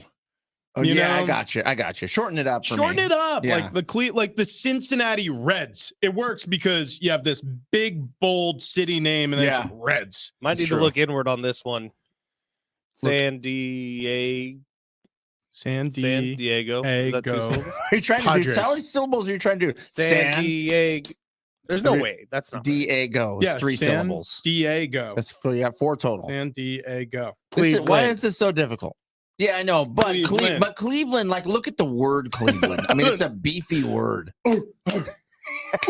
Look, Cleveland Browns. Yeah. Yeah, that's what I'm saying. San Diego Padres. I don't know why, that's but a lot. It just rolls off your tongue. San Diego Padres. Yeah, it does. Yeah, Cleveland Guardians. True. Cleveland Guardians. Like you stumble. You're like hitting some roadblocks. Yeah, you kind of hit that G in Guardians, and you're like Cleveland. I don't want to say the rest. Too many plosives. No, did you just say plosives? Get the hell out of here. Oh, we got a dad joke on the text line 913. Whoa. What do you call a waffle at the beach? San Diego. Yes. Oh my God, yes. I love that joke so much. Wow. Okay, we're gonna have to do dad jokes here on Father's Day week. Father's Day week. Text line leads us right into it. Yeah, we had a conversation about this yesterday. I think we are gonna crown a champion, maybe with some tickets to something.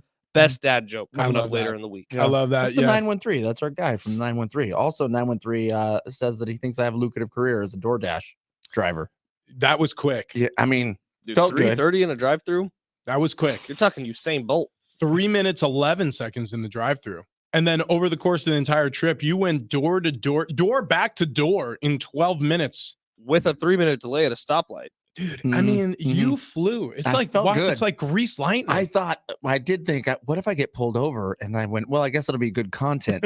The only problem was when I got to the drive-thru, right as I was getting the food, audio cut out. Yeah, and I couldn't hear anything. We couldn't hear you either. But we were able to stop the clock because you showed us the bag. Yeah. We saw you secured the bag. Good. Text line's been on fire today. Sorry, we haven't really been reading it. But from the 858, if you guys had a band, it would be named the Meat Sweats. Thank you. Thank you. Yeah. And we'd all wear poopers. We'd all wear sweatpants on stage. 619, get rid of Bob Melvin. Yeah, I mean, that's pretty popular these days. Unfortunately, I don't think he's the reason. 760, I'm going to use that phrase more. Am I fat? No, I'm just plain fat. Yeah, it's just my role on this show. Whoa. Wait, 913 Chipotle hack. Instead of buying a burrito, order 1 taco and buy an extra tortilla. What? And then you can get meat and sides. Then you can make your own burrito for $4. Since living in San Diego, I've gone to Chipotle a lot less. But back in the day, I used to do like extra side tortilla and just order a bowl, so you get a lot more of the innards of the burrito. Yeah, and then you just make your own burrito. I like that idea a lot. I like that idea a lot. Hey, do you think the conversation is really going to be flowing between Brooks Koepka and Rory McIlroy at the U.S. Open this year? I'm not going to say a word to each other. I hope that's one of them. One of them just makes some comment. That's all I want. Or how about if like there's a situation where Rory's maybe off to the right in the rough or something, and Brooks is maybe in the fairway up a few yards, and Rory accidentally duck hooks one right over his head, or just one of these. Now watch this drive. It's one of those. Listen, we have to stop the terrorists. Now watch this drive.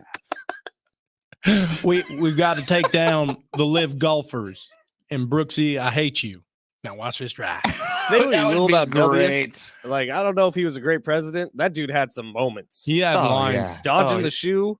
That's right. Now watch this drive. The first pitch at Yankee Stadium, dude. Well, he was hated during his time by the left. Now it's like simpatico. Yeah, like the Clintons and the Bushes get together for like brunches and stuff. Yeah. By the way, he's also selling paintings. He's become an amateur painter. Yeah, saw that.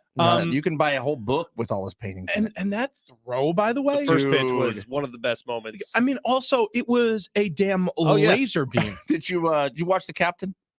No, with Sully Sullenberg. No, the one about Jeter. Yeah, Jeter, because he talked about them warming up down the batting cage. Yeah, he walked up to George Bush and he goes, "Now, don't you one hop it?"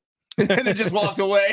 He said that. Derek Jeter said that to Bush. Yeah. Oh my God. He's like, it's Yankee Stadium. Don't you want I mean, Jeter, the only flaw in his entire resume was buying the Marlins and right, effectively driving the organization into the ground. Oh, and gift baskets. Dude, yeah, well, yeah, that's not a flaw. Kind of a baller move, if you ask me. Signed Derek Jeter items. Can you imagine that? Thank you for your service. Thanks for stopping by. I'm already at practice, but here's a bobblehead for maybe one of your nephews. Oh Lord, Darnay Tripp, NBC7 San Diego, going to join us next. He's on his way up to the U.S. Open. We'll get some of his thoughts on who will see crowned champion at the end of the weekend. Also, we have ticket giveaways that we haven't even discussed how we're going to give them away yet. Bare Naked Ladies, SD Fair tickets, all that coming up next. Big Rich, TD, and Fletch on a Tuesday. Fool me, can't get fooled again.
Hour 3, Big Rich, TD and Fletch. This update presented by the Jim Trail Real Estate Team. Denver Nuggets are the 2023 NBA champs. They took down the Heat 4-1. Nikola Jokic walking away with the Finals MVP. He scored 600 freaking points over 20 games in this postseason. That's an NBA record. This is the Denver Nuggets' first NBA title. Padres back on the diamond today, starting a 3-game home series with the Cleveland Guardians, which kicks off a 6-game homestand here at Petco Park. Elsewhere in the NL West yesterday, Giants beat the Cardinals 4-3. Rockies beat the Red Sox 4-3. Diamondbacks took down the Phillies 9-8, and the Diamondbacks now have the best record in the National League, 41-25. Dodgers had the day off yesterday. Would you like to know what your home would sell for today? Get a simple text message with your home's value by texting your address to 855-600-6000. You'll get no phone call, just a text. Jim Petrell has the buyers. Simply text your address to 855-600-6000.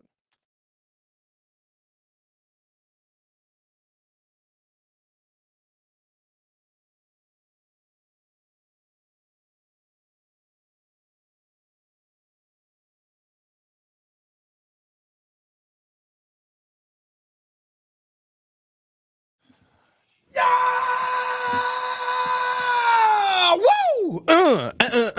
Happy Tuesday to those who celebrate Big Rich, TD, and Fletch on the Next Level Fat Guy Stuff Tuesday. A lot got discussed already about fast food and how it is delivered and conveyed to us, and how quick McDonald's is so far. We the reason why we investigated this is because I came in with what I thought was a pretty reasonable claim that the fastest morning drive-through fast food spot was Jack in the Box.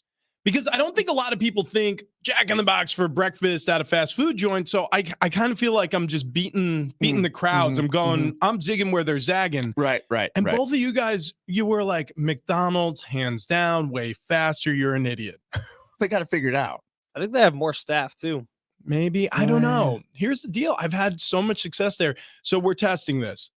We sent Travis mid-show in the 7:00 segment to McDonald's. It really did. You got there and back under 13 minutes, and it only took you exactly 3 minutes, 11 seconds, and 29 hundredths of a second to return, or I should say, from the moment you entered the drive-thru until you finished the process and had the bag in your car. Pretty quick. Yeah. It's going to be tough to beat. Right. So Jack and that was with him kind of earning on his way through hash browns and chocolate chip cookies. You do know, though, like, it's going to be close. We're going to talk. The reason why we marked down like fractions of seconds is because it's going to come down to seconds. I agree with that. I think it will as well. I mean, and when we go to Jack in the Box next week, I'm assuming I'll go again. I'll just order the same ones. Listen. The least valuable person on the show can go to Jack in the Box mid-show. It happened to be you, but here's the deal: it has to continue being you because we need to eliminate all variables. That is true. But But I'll order in the same manner. Yeah. Okay. Yes. And you do. Yeah. Because you got to order the sandwiches, and then you got to say, "Well, what about hash browns? Yeah, you guys like hash browns? Yeah, we'll have hash browns." Didn't you ask for hash browns? I did. I really did. Okay. I thought that's what I heard. Well, dude. First of all, I love hash browns. Because you can't get hash browns like that anywhere other than school cafeterias and McDonald's and Trader Joe's. Oh, Trader Joe's sells these? We're frozen. Oh, yeah. They're in like a sleeve. What? Throw those bad boys in the air fryer. Air fryer. Oh. Yeah. Okay. What? Air fryer. But okay, Ben, when you put them in the air fryer, do you put a little bit of oil in the air fryer? I do a spritz of avocado oil. Oh, wow. Wow, that's fancy. I just pour a little bit of vegetable oil in there. I'm not kidding you when I tell you this. This is a game changer for me. It changes everything. So first of all, my youngest Sebastian is like the pickiest eater. He will eat French fries and hash browns though. We found that. Wow. Rare to find anything that's quick and easy to make for him. That would be phenomenal to know that at any given moment, be like, all right, look, it's 9:00 at night. He refused to eat everything we made for him. Hash brown them. Check this out. You take the hash browns. You're going to have to air fryer them. You take the hash browns, then you set them in a waffle maker. Okay. Yeah. Instead of waffle batter, you got hash brown. Yeah. I'm listening. Bacon, cheese, maybe some onions on it, whatever you're into. Mm-hmm. You could do a fried egg. Then you cover it with more hash browns and pull that waffle maker down. And now you got this little hash brown Sammy.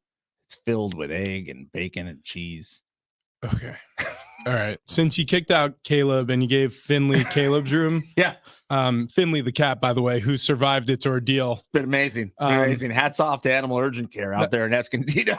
They do great work. And nope, they do not pay me in any manner to say that. I pay them. They say they saved that cat's life. And now Caleb, who unfortunately for Caleb, your youngest child, he's out. Yeah, he's out. He's out. Yeah. Fine. The most expensive cat in the world gets his room now. I want to be Finley's roommate. And because what you just described, the waffle maker, hash brown, egg bacon. Good. You're an innovator. So I'm good. buying a waffle maker today. Yeah. And it may live in not our office. Next to our ice maker. Yeah, which I saw, but we got to plug that sucker in and see if that.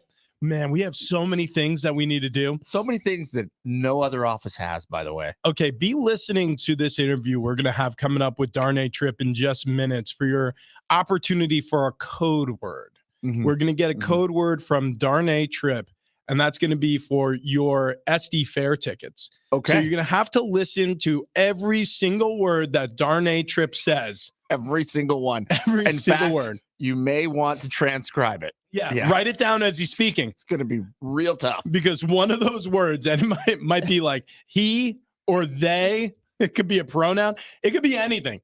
One of the words that Darnay utters during this conversation is going to be your code word for your opportunity to win SD Fair tickets. That's coming up.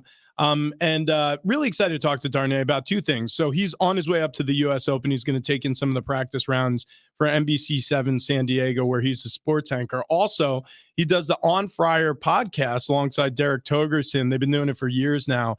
And he has a depth of knowledge of the Padres, the ins and outs. He's always at the ballpark. And I kind of want to ask him the same question we asked Dan Zimborski yesterday, which is, are they bad? Like, are the Padres bad? Well, that's ultimately the question. Like, that is the question of the season. You can get into payroll, you can get into whether they're in the black or the red, or you can get into Juan Soto's performance, blah, blah, blah.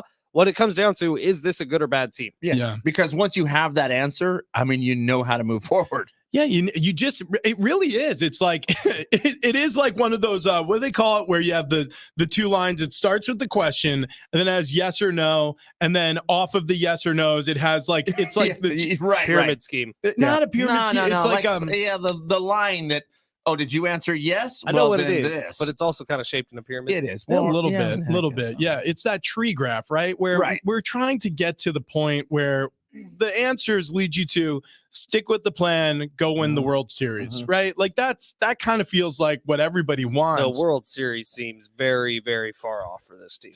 That is so crazy. Think about where we are. I mean, it's June. 3 months ago, we were talking about a World Series. We were planning the parade route. We really did. It was going to go from Mudcat's house up in Alpine all the way to go past Snapdragon. Turns out that was too soon. It really was. Yeah, we don't know. We don't have know. to haul ass from Alpine also. Hold on. We don't know if it's too soon. That parade could still happen. It could. I mean, something could change here. Something could click in. The two teams that did it like that, was it the Rays? Nationals. No, the Royals did it, and the Nationals did it. You're absolutely right. They were terrible teams at the trade deadline. And both of those teams got better in the second half of the season. Both those teams won World Series. And one of them, by the way, had Eric Hosmer on it. Okay. One of them had Steven Strasburg. Yeah. An all-star. Okay. Next season. It can happen. And Juan Soto. It can happen. It has happened. Stunning answer to that question. Coming up with Darnay Tripp in just a few minutes. Interest in the U.S. Open, before we talk to Darnay about it, interest in the U.S. Open this year. Is it more interesting now because of all the Live Golf PGA merger talk? Or is this, I mean, also LA Country Club, first time hosting a U.S. Open, storied tradition over at that country club. Very few people know it even exists. It's right there off of Wilshire in the heart of like Santa Monica. Nobody knows about it, but it's been there. More interest or less interest based off the Live PGA? You asking me? You asking the general public? I'm asking. Actually, Travis, I want you to answer first because I know as ultimately a golf fanatic, which Ben Fletcher is, he's going to answer yes. For you, you look at golf through, I think, a very similar lens that I do. I'm curious your answer. Does this make it more interesting, the storylines going into this U.S. Open? For me, no, it does not. Not. I mean, I think that the good versus evil storyline that they're trying to play right now, that I do believe they have set golfers up purposely to create some sort of, at least a storyline of animosity, whether it's there or not. I do believe they are looking for interest. However, ultimately, no. I mean, in fact, it may have turned me the other direction slightly. Interesting. Yeah, the Jay Monahan story has made me go, not so much my thing. Okay. All right. I'm curious. And you know what? I bet you there's a lot of people who feel similarly. Like this was actually a blow to their interest in golf overall because of the implications. Well, I have always looked at the PGA as almost the like with the highest integrity of the sports world, and they really knocked it down a few pegs. They pulled the wool over your eyes, Yeah, man. no, what? No, It is a dirty organization. I understand it is. I understand. I'm just saying the overall look of it, Like the from perception. for the perception of it. Yes, I understand if you dig into it, I get it. But for the average viewer, when you turn on a golf on a Sunday and that music and that setting and everything is so beautiful, it's so pristine, everything seems so yeah. I mean, it is so friendly and nice, and all of a sudden, Hello, friends. exactly, the curtain gets pulled aside. a tradition unlike any other. Yeah, the Masters, it's serenity, right? Absolutely. Golf is kind of serene. It's kind of the beautiful. best things about golf aren't even involved with the PGA.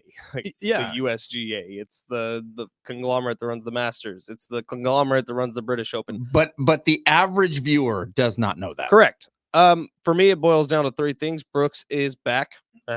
Brooks Koepka. He won the PGA. He's a big few Brooks weeks fan. ago. I'm a He's- big Brooks fan. He's a big Brooksy fan. And when he started like packing on the pounds, talking about like adding some muscle, Ben, I mean, he was like slobbering over this guy. I was just like, yeah, Ben. We all have our people in different sports. Got a wife. Like in UFC, I'm a big Sugar Sean O'Malley fan. In golf, I'm a big Brooksy fan. In baseball, I'm a big Fernando fan. Like we all have our people. So that a lot of different styles, though. Yeah, I mean, I don't discriminate. you love a lot of different. Like you don't have a type. I don't know if I have a guy in the NFL. You got a lot of people I yes, hate. you do. Well, okay. Brock the sock. Pretty good. He is purdy. Mhm. Okay. I mean, I guess it would have been Jimmy. Yeah, Jimmy G. There you have it. It's because I was at the game that Jimmy first like burst onto the scene with the Niners. He threw like 5 touchdowns against the Jags, that AFC Championship Jags team also. And he burst. He did. Good Lord. Am I sweating? Patting myself dry with this McDonald's napkin. It was Christmas Eve also. Wow. Turns out It's a Christmas gift. came early. Thank you, Santa. I like to unwrap that present with my teeth. Anyways, the man who will be joining us next, Darnay Tripp, sports anchor, NBC7. Again, you're going to want to be listening to every word he says during the course of this interview, because one of those words is going to be your code word. And what are you going to do with that code word? We're going to give you a time to call in with that code word for SD Fair tickets. But before we get to any of that, Darnay, how you doing this morning, brother? I'm great. Good to hear your voice, pal. Hey, so good to hear your voice too. We were just talking about the U.S. Open, interest in this year's Open after the PGA announced its merger with LIV and all of the Jay Monahan, commissioner of the PGA stuff. In your experience, I don't know how big of a golf fan you are, but like, has this increased your interest in this year's Open, or has it decreased your interest in this year's Open? No, I mean, I think, I consider myself a pretty big golf fan, and, I would have a good amount of interest regardless, but I think it definitely adds to the level of intrigue. And so, yeah, I would say if anything, it's increased my interest and probably piqued the interest of many others. There's just so much curiosity. And I think, the one thing is, I don't know how much we'll really hear. I don't necessarily expect to learn anything. And, in the past, there was kind of a little bit more friction because guys were on separate sides. Now that everybody's kind of seemingly on the same team, I wonder if it'll be less tense because they're all coming together, and I'm sure things aren't exactly just, totally copacetic between everybody at this point.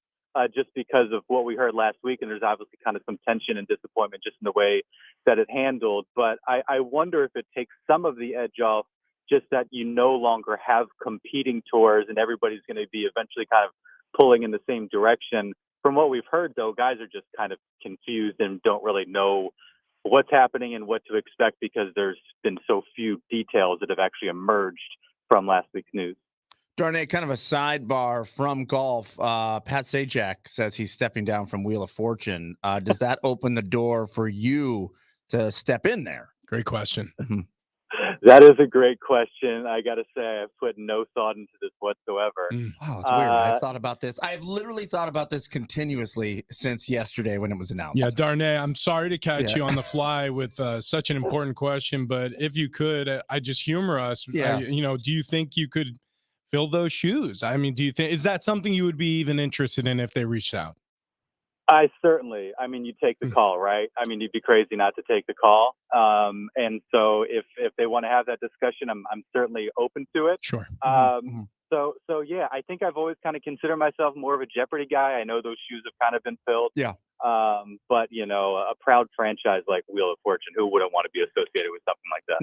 Now, just to follow up to that, when you become the host, do you keep Vanna White? And if you don't, who's the replacement? Yeah. Also a great question. Thank you, Travis.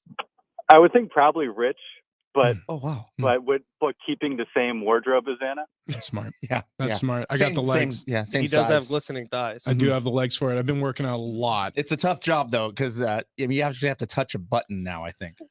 Look, am I prepared for it? No, but just like Darnay said, I'm taking the phone call. Yeah, without a doubt. Darnay, these Padres, man. Rich is going to ask you if they're a good team. I'm going to ask you if they're financially in a lot of trouble. Are you going to ask me that, or is that the? We're not going to ask you now. We're thinking about having you on next week. No, that's the question right now. Financially, are they in really bad shape? We've seen and heard what Kevin AC has had to write. He would certainly know better than I, and I think. That's a question people have had. Obviously, it's a question from a national standpoint. I mean, we'd heard the word sustainability ad nauseum, and I think a lot of people kind of rolled their eyes around here. There is kind of you gotta spend money to make money aspect of this as well. I know they made a few dollars with watch parties and that sort of thing, and obviously the sellouts and all that. So. Look, I think everybody's kind of been curious if we would get to this point, but would we be having these conversations if they are in the position that the Diamondbacks are in? It'd probably be less top of mind and not something that people are so concerned about. But, I think you have to be a little bit concerned if this season goes sideways and doesn't go the way they wanted to or the way everybody expected them to, what decisions are made. Now, they have a bunch of long-term contracts that they're committed to, and maybe they are more conservative when it comes to Josh Hader and eventually Juan Soto. But as of right now, I mean, we have no control over that aspect of it, and I think it's just a matter of hoping this team starts to kind of look like themselves. Once that's the case, I think this will be a little bit less of kind of. And we can get back to just kind of worrying about baseball and letting, Peter Seidler be really rich and figure out what, financial decisions are responsible for his franchise to undertake. Yeah, buy some more of those crew neck sweatshirts as well. Darnay Tripp joining us here on Big Rich, TD, and Fletch this morning. Sports anchor, NBC 7 San Diego. Also on Friar Podcast, one of my favorites. He and Derek Togerson breaks down the pods there. Speaking of the pods, I'm going to ask you the same question I asked Dan Zimborski of Fangraphs last week. And in fact, I'm going to ask it the same exact way I asked Dan. Are the Padres good? To be determined, I guess. I think the answer is yes. I think, they've averaged over 5 runs the last 13 games, 6-4. They seem to be trending in the right direction. You'll eventually get Robert Suarez back. I think what has been discouraging is, 0-5 in extra innings games, 4-12 in 1-run ball games. They were 30-17 in one-run ball games last year, and had a winning record in extra innings games. For whatever reason, when things get tight, when it's close late, this team just kind of hasn't figured out, how to do the necessary things to win ball games, and so that's been discouraging. But I think, short answer, yes, this team is good. We haven't seen it as regularly as we expected, but I think we're starting to kind of see them trend in the right direction a little bit. And you only got to be good enough to get into the wild card. They're 2.5 games back. There's so much time left. I'm still remaining optimistic that they get there. Do they repeat last year's run? Who knows? But I think this is a good team. Maybe not quite as good as we expected before the season. What do they have to have for a record in the next 20 games in order for it to be successful? I heard you guys talking about this. I feel like, if you're for it to be successful, I think anything over 500 at this point. If you keep repeating 6 and 4s, that probably puts you in a pretty good spot. You guys are talking about 18 to 20 wins over a 30-game stretch. I would feel pretty decent about that again, especially only being 2.5 out of the wild card. And, with teams like, the Giants, Pirates, others, Phillies have kind of been hot and cold. I think there's some clubs in there that you also wonder, like, are these groups going to be able to hang around? And so I think there's an opportunity there. If you keep winning series, like Fletch mentioned a little bit earlier, I think you put yourself in a pretty good spot.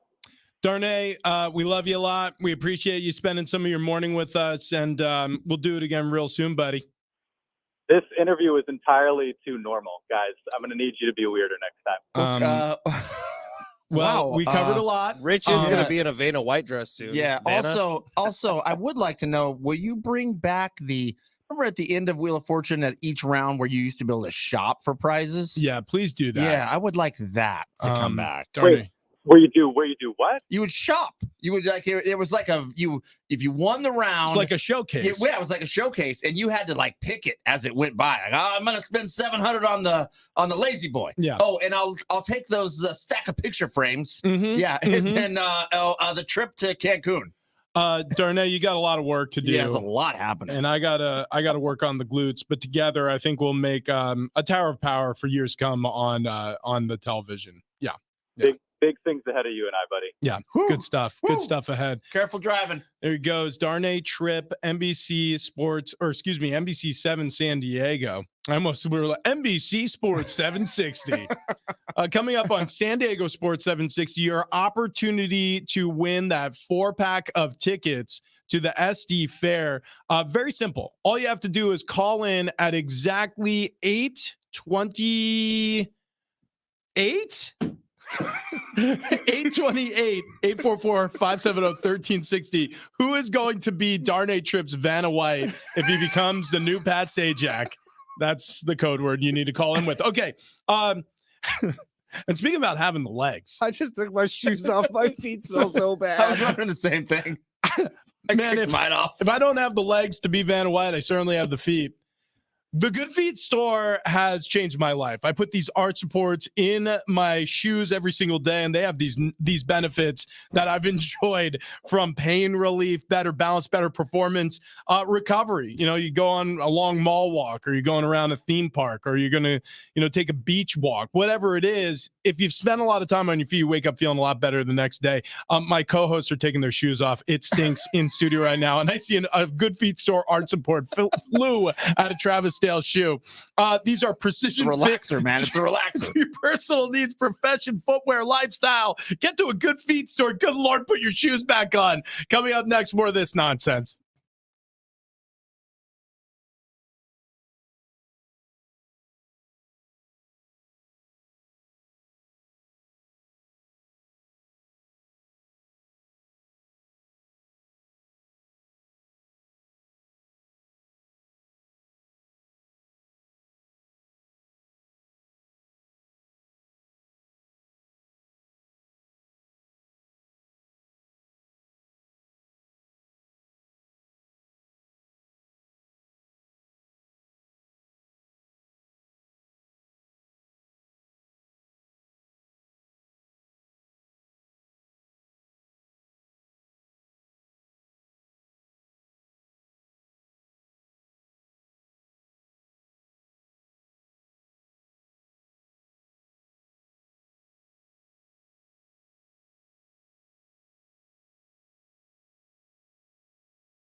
This update is presented by the Jim Betrell real estate team. The Denver Nuggets are the 2023 NBA champs. They took down the Heat 4-1 after a 94-89 win last night. Nikola Jokic being named the finals MVP.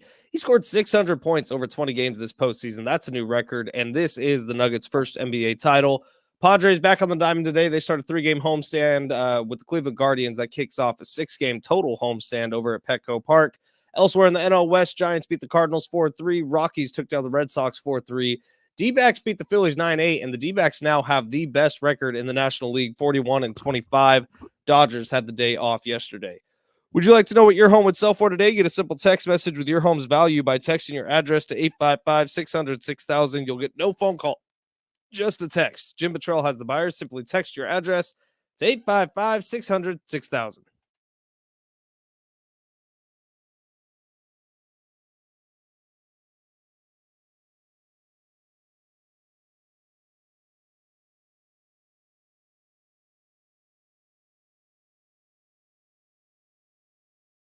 Big Rashidi and Fletch here on Next Level Fat Guy Stuff Tuesday. We just gave away a 4-pack of tickets to the San Diego County Fair. Get out there to explore the great outdoors and get some more of what life has to offer. That's happening now through Tuesday, July 4th at the Del Mar Fairgrounds. For tickets and info, go to sdfair.com. That's sdfair.com. What we still have to give away is a pair of tickets to see the Bare Naked Ladies at the Cal Coast Credit Union Open Air Amphitheater on June 22nd.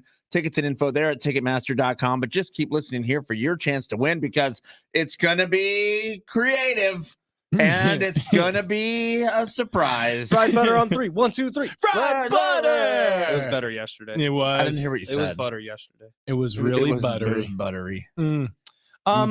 Billionaire Stan Kroenke, who just won the Larry O'Brien Trophy with his Denver Nuggets. You said million with an M. It's a billion with a B. Oh, I didn't mean to say millionaire, or if that's what I said, I meant to say He's got 12 of those billions. Yeah, he's a rich man. Well, he's married to a very rich woman. Yeah, she comes from the Walton family, which own a little place you may know or may not called Walmart. No, that's Denver Nuggets. Well, yeah, he owns the Nuggets. He owns the Colorado Avalanche. Denver Broncos. Yeah, they own the Broncos now. He also owns the Denver Broncos, or the Waltons own the Denver Broncos. Right. He owns the LA Rams. So you're talking about, I just listed 4 sports franchises. Don't forget about the lacrosse team. Oh, and the lacrosse. Yeah, the Mammoth. Yep, the Colorado Mammoth as well, or the Denver Mammoth. Doesn't matter. But the point is, Stan Kroenke is printing money. And he's a part of this sports royalty in this country.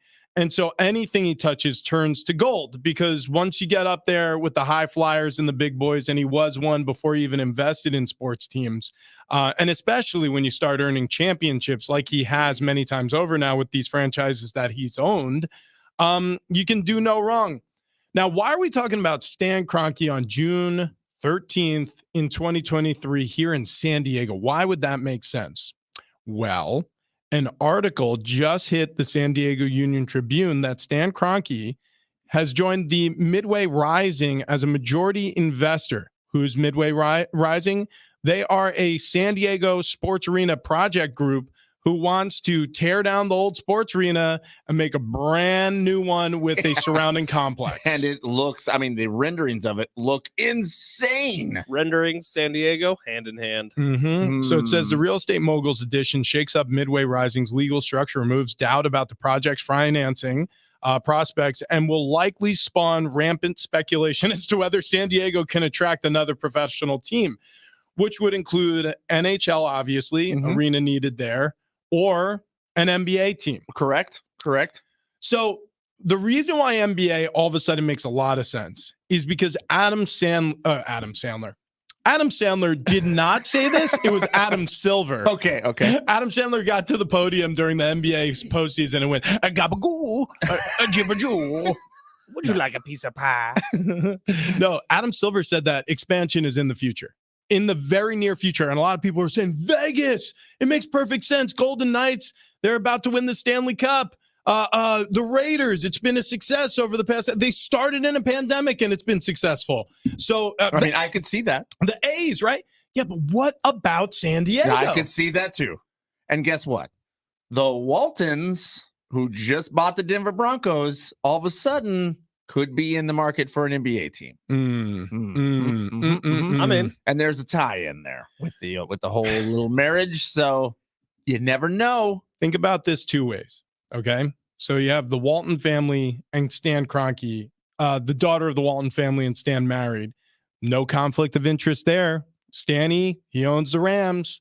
Anna Walton, she owns the Denver Broncos with her group. Very easily, Stan can still own the Denver Nuggets, and there can be an expansion franchise that could come to San Diego in the NBA. And by the way, they would blow the doors off of other heavily attended NBA cities, because now all you have is baseball and basketball. That's true. That's true. That's it. But let me throw this little wrinkle in. Okay, though. yeah. Okay. I like wrinkles. Yeah, okay.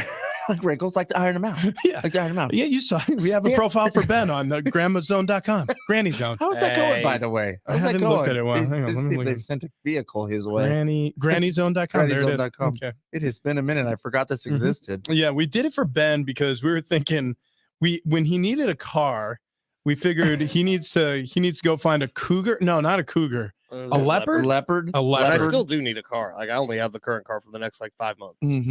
Let's see. Let's see. How many Okay, messages does he have? You have so many unread messages. I mean, dude. Wow. It's not me. It's you. I don't have all It's these you, unread though. messages. Rich does. They're on his computer. So this, by the way, your user handle is attracting a lot, and I mean a lot of messages because it's Fletch loves 69-year-olds. Trav, what was your wrinkle that you were throwing in here? It says, I'm looking for a little fun on the side for a night. Just hunger from time to time. That's from Charlene. Hi, thanks, Charlene. Nice to meet you. Okay, hang on. Well, this one's from Echo. Well, Echo has provided a photograph. Wow. Echo is showing a lot of herself here, Ben. Don't show it to your camera. You can't. Yeah. Oh, do that. whoopsie doodle. I Yeah. forgot. Granny Zone is explicit, by the way. Not safe for work. It says, if you know how horny, I cannot read this. I cannot read this from Echo. I can't read that from Echo. Echo went hard in the paint. So the wrinkle is Stan Kroenke. We'll get back to Granny Zone later. Kind of opened the door for the Chargers to leave San Diego. So all of a sudden he's building down here. He's looked like a hero because he's going to be redoing the sports arena. But is he a hero? He's a little bit of a villain. I don't think Stan ever wanted the Chargers to be in LA with them. No. Well, I don't. Jerry Jones wanted the Chargers to be. By the way, this is the ultimate F you to Dean Spanos if so, you're too. Stan Kroenke. I look at it differently. I'm more similar with Ben. So check this out. So Stan still hates that the Chargers play in his SoFi Stadium. He charges them a whole $1 a year. Exactly. Stan is pissed off at this arrangement. So the NFL owners decided to allow Dean Spanos to tag along to LA for being a quote unquote good soldier. And so he pays $1 rent to Stan for the next 99 years or whatever their deal says. He spent $6 billion plus on SoFi Stadium, and he didn't even show up when the Chargers announced, here we are. They were at the LA forum. They were like, here we are. We're the Chargers, and we're going to ... fight for LA. And how about Stan's rallying cry? It's whose house? Rams house. Like that's tells you all you need to know. That is true. So he hates Dean and everything he stands for. So what is he doing? He was like, hey, listen, you little jerk. This is what I'm going to do. I'm going to take my billions. I'm going to invest it in the city you came from and show you how it's done. That'd be sweet. And it would be a success here. I think NBA or NHL would absolutely kill it in San Diego. And you're seeing things start to trickle down. Rich and Travis, a few weeks ago when the MLS thing got brought up, it was like, yes, bring it in, because one thing leads to another. Momentum starts. And what's your line, Rich? You're something about lines. Lines make lines. Lines make lines. Yeah. I mean, when you see somebody waiting online for something, you go, I wonder what the wait is for. I'm going to check this out. If you see an empty bar, you're not going to an empty bar. If you see the Jam and Club on the other side of the night, on the other side of the street, you're going over there because you figure it's worth the wait. Check this out. So this from the Union Tribune article. It says the high-profile edition was formally approved by the city on Friday. 3 months of vetting went into this. And Todd Gloria spoke out on it. Our city mayor, he said that someone of this caliber is willing to make an investment in partnership with the team that we select. It makes it more likely will come to pass, not only to provide a world-class venue that we want here, but also housing that we desperately need. So that's another crisis going on in San Diego, is the fact that there aren't enough reasonably priced homes for people to live Oh, well, in. there's a lot of empty apartments in Mission Valley currently. They just cost $3,300 a month. That's exactly right. So these reasonably priced places, where are they building? In Midway, where there are a lot of, ocean views and panoramic views from a coastal area that for years and years had height limitations on the sort of buildings you could put up there. The Midway district. If you build an arena and then you build housing next door to the arena, which, by the way, he just did this in Inglewood with SoFi.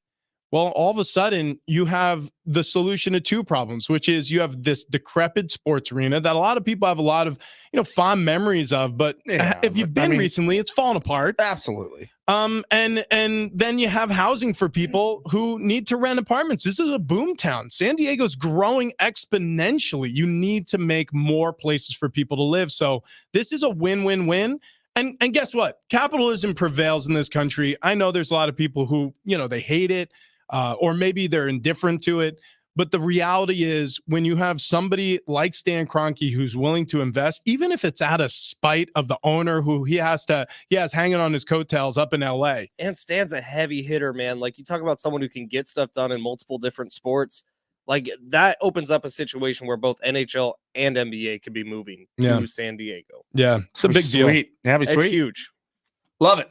What if we get an NBA team, and then the proof of concept is so good that the NHL goes, and the goals work there forever, or vice versa. It could be NHL first, then NBA, and it's just you get like this. I don't know, that just all of a sudden this rejuvenation of San Diego as a sports town, because expansion is coming to the NFL eventually. It is. They're not going to sit at 32 teams forever. We got to 32 teams because the NFL expanded decades ago, or a decade ago. And how can you not look at this Padres season, this one in particular, where all it showed was that an owner spends a little bit of money, and he spent a lot of money. He spent a lot. He spent a lot of money, and one winning season last year where they get to the NLCS. Sellout. All of a sudden, they're breaking a record. They're going to break the record halfway through the season this year for the amount of sellouts in a row. How can Dean Spanos not be looking at that being like, damn? Yeah. Well, how'd you do that? Yeah. Yeah. Well, I mean, it's all about the bottom line, though. And right now, it's costing money, according to Kevin Acee, for Seiler to be operating in this situation. So Dean Spanos is going, see, I told you so. Didn't matter who shows up. Yeah. Well, hopefully that's not the case. No, hopefully NFL is also a different monster than Major League Baseball. Like, the reason the Padres aren't making it is because they can't sell their TV rights for enough money. Yeah, the NFL shares TV rights amongst the league. I get it. I'm just saying, look who you're dealing with here, of who the owner is. I mean, to me, it's good and evil. Yeah. And then who knows? I mean, look, there's other characters who, make a ton of money, are billionaires who have already invested in the sports scene here in San Diego. Joe Tsai comes to mind. Now, I know he's a co-owner, the principal owner of the Brooklyn Nets right now, but he's a La Jolla resident. He San Diego Seals, baby. Started the San Diego Seals. Yeah. And they've been successful. They've been playing at the sports arena. Imagine if him and Stan share a suite together and Stan goes, yeah, buddy, investing in this city is exactly what you should do. Maybe all of a sudden Joe Tsai goes, maybe the NFL is the next stop. Right. I'm just saying, lines make lines. All of a sudden, people are lining up for San Diego again. It feels good. All right, it does. Let's do it. Should we ask for callers for Bare Naked Ladies? Should we do that right now? Yeah, let's do it. I'm feeling pretty good about this. I like it a lot. Let's go caller number 6. Yeah. Caller number 6, Feels 844-570-1360. You're going to go see Bare Naked Ladies. They're going to be playing at the Cal Coast Credit Union Open Air Amphitheater on June 22nd. If you want to buy tickets or just want info, Ticketmaster.com, or be caller number 6 right now. Coming up next, we got to let the bit drop.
Coming up next, we let the bit drop right here on Big Rich, TD, and Fletch.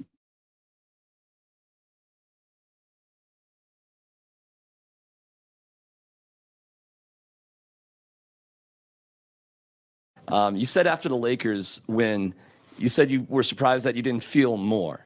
So I'm curious what you are feeling right now, and if you're looking forward to a parade coming up in Denver. Venice parade. Venice parade. Thursday. No. I need to go home. Okay.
Lot of excitement around San Diego about Stan Kroenke potentially investing in San Diego real estate with the Midway Rising group to renovate the sports arena area in the Midway district. Look, if it happens, it's like a Hail Mary, because in San Diego, as many people know who've lived here for longer than I have, I've been here a decade plus. But when you talk to anybody's, Travis, you've been here forever. Mm-hmm. Any lifers in San Diego, it feels like the rest of the world is moving at a rapid pace, like in terms of development and projecting and getting things done around their cities. And in San Diego, the city council goes, whoa, time out. We should discuss this for years. Until recently. I mean, Snapdragon went up quick. I feel like it had a lot of backing, though, on the San Diego State side. Like J.D. Wicker and the group of donors behind him, they really forced that through. Hopefully the Stan Kroenke push is what helps this get done sooner than later. A couple things coming in here on the chat line, I guess, on the stream. Maria, she weighed in. This was much earlier in the day. Can we just talk about the end of that Stanford Texas game? Yeah.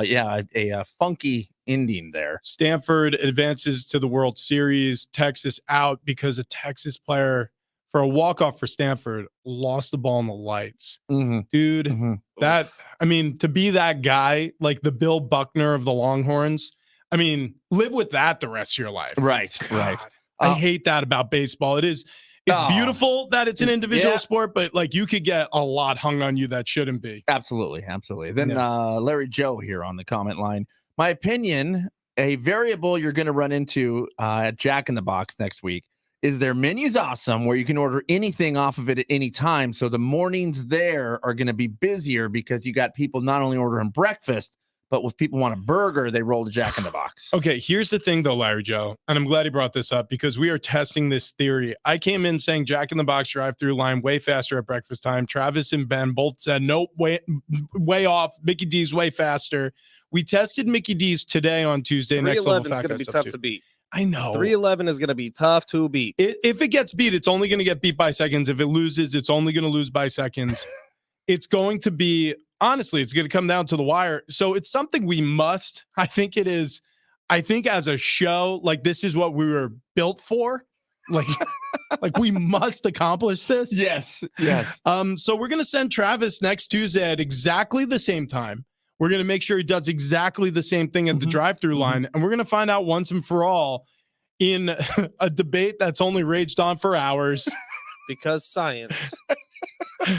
Who is faster at the drive-through window in the mornings? We are idiots. If we Googled this, there's probably already an answer. There might be. There's probably another group of idiots who had a similar query. Right. All right. When is parade? Thursday. No.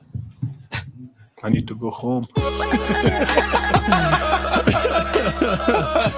We got to let the bit drop every show. And this time, big thanks to Nikola Jokic, who doesn't want to stay in town for the parade. He just wants to go back to Serbia.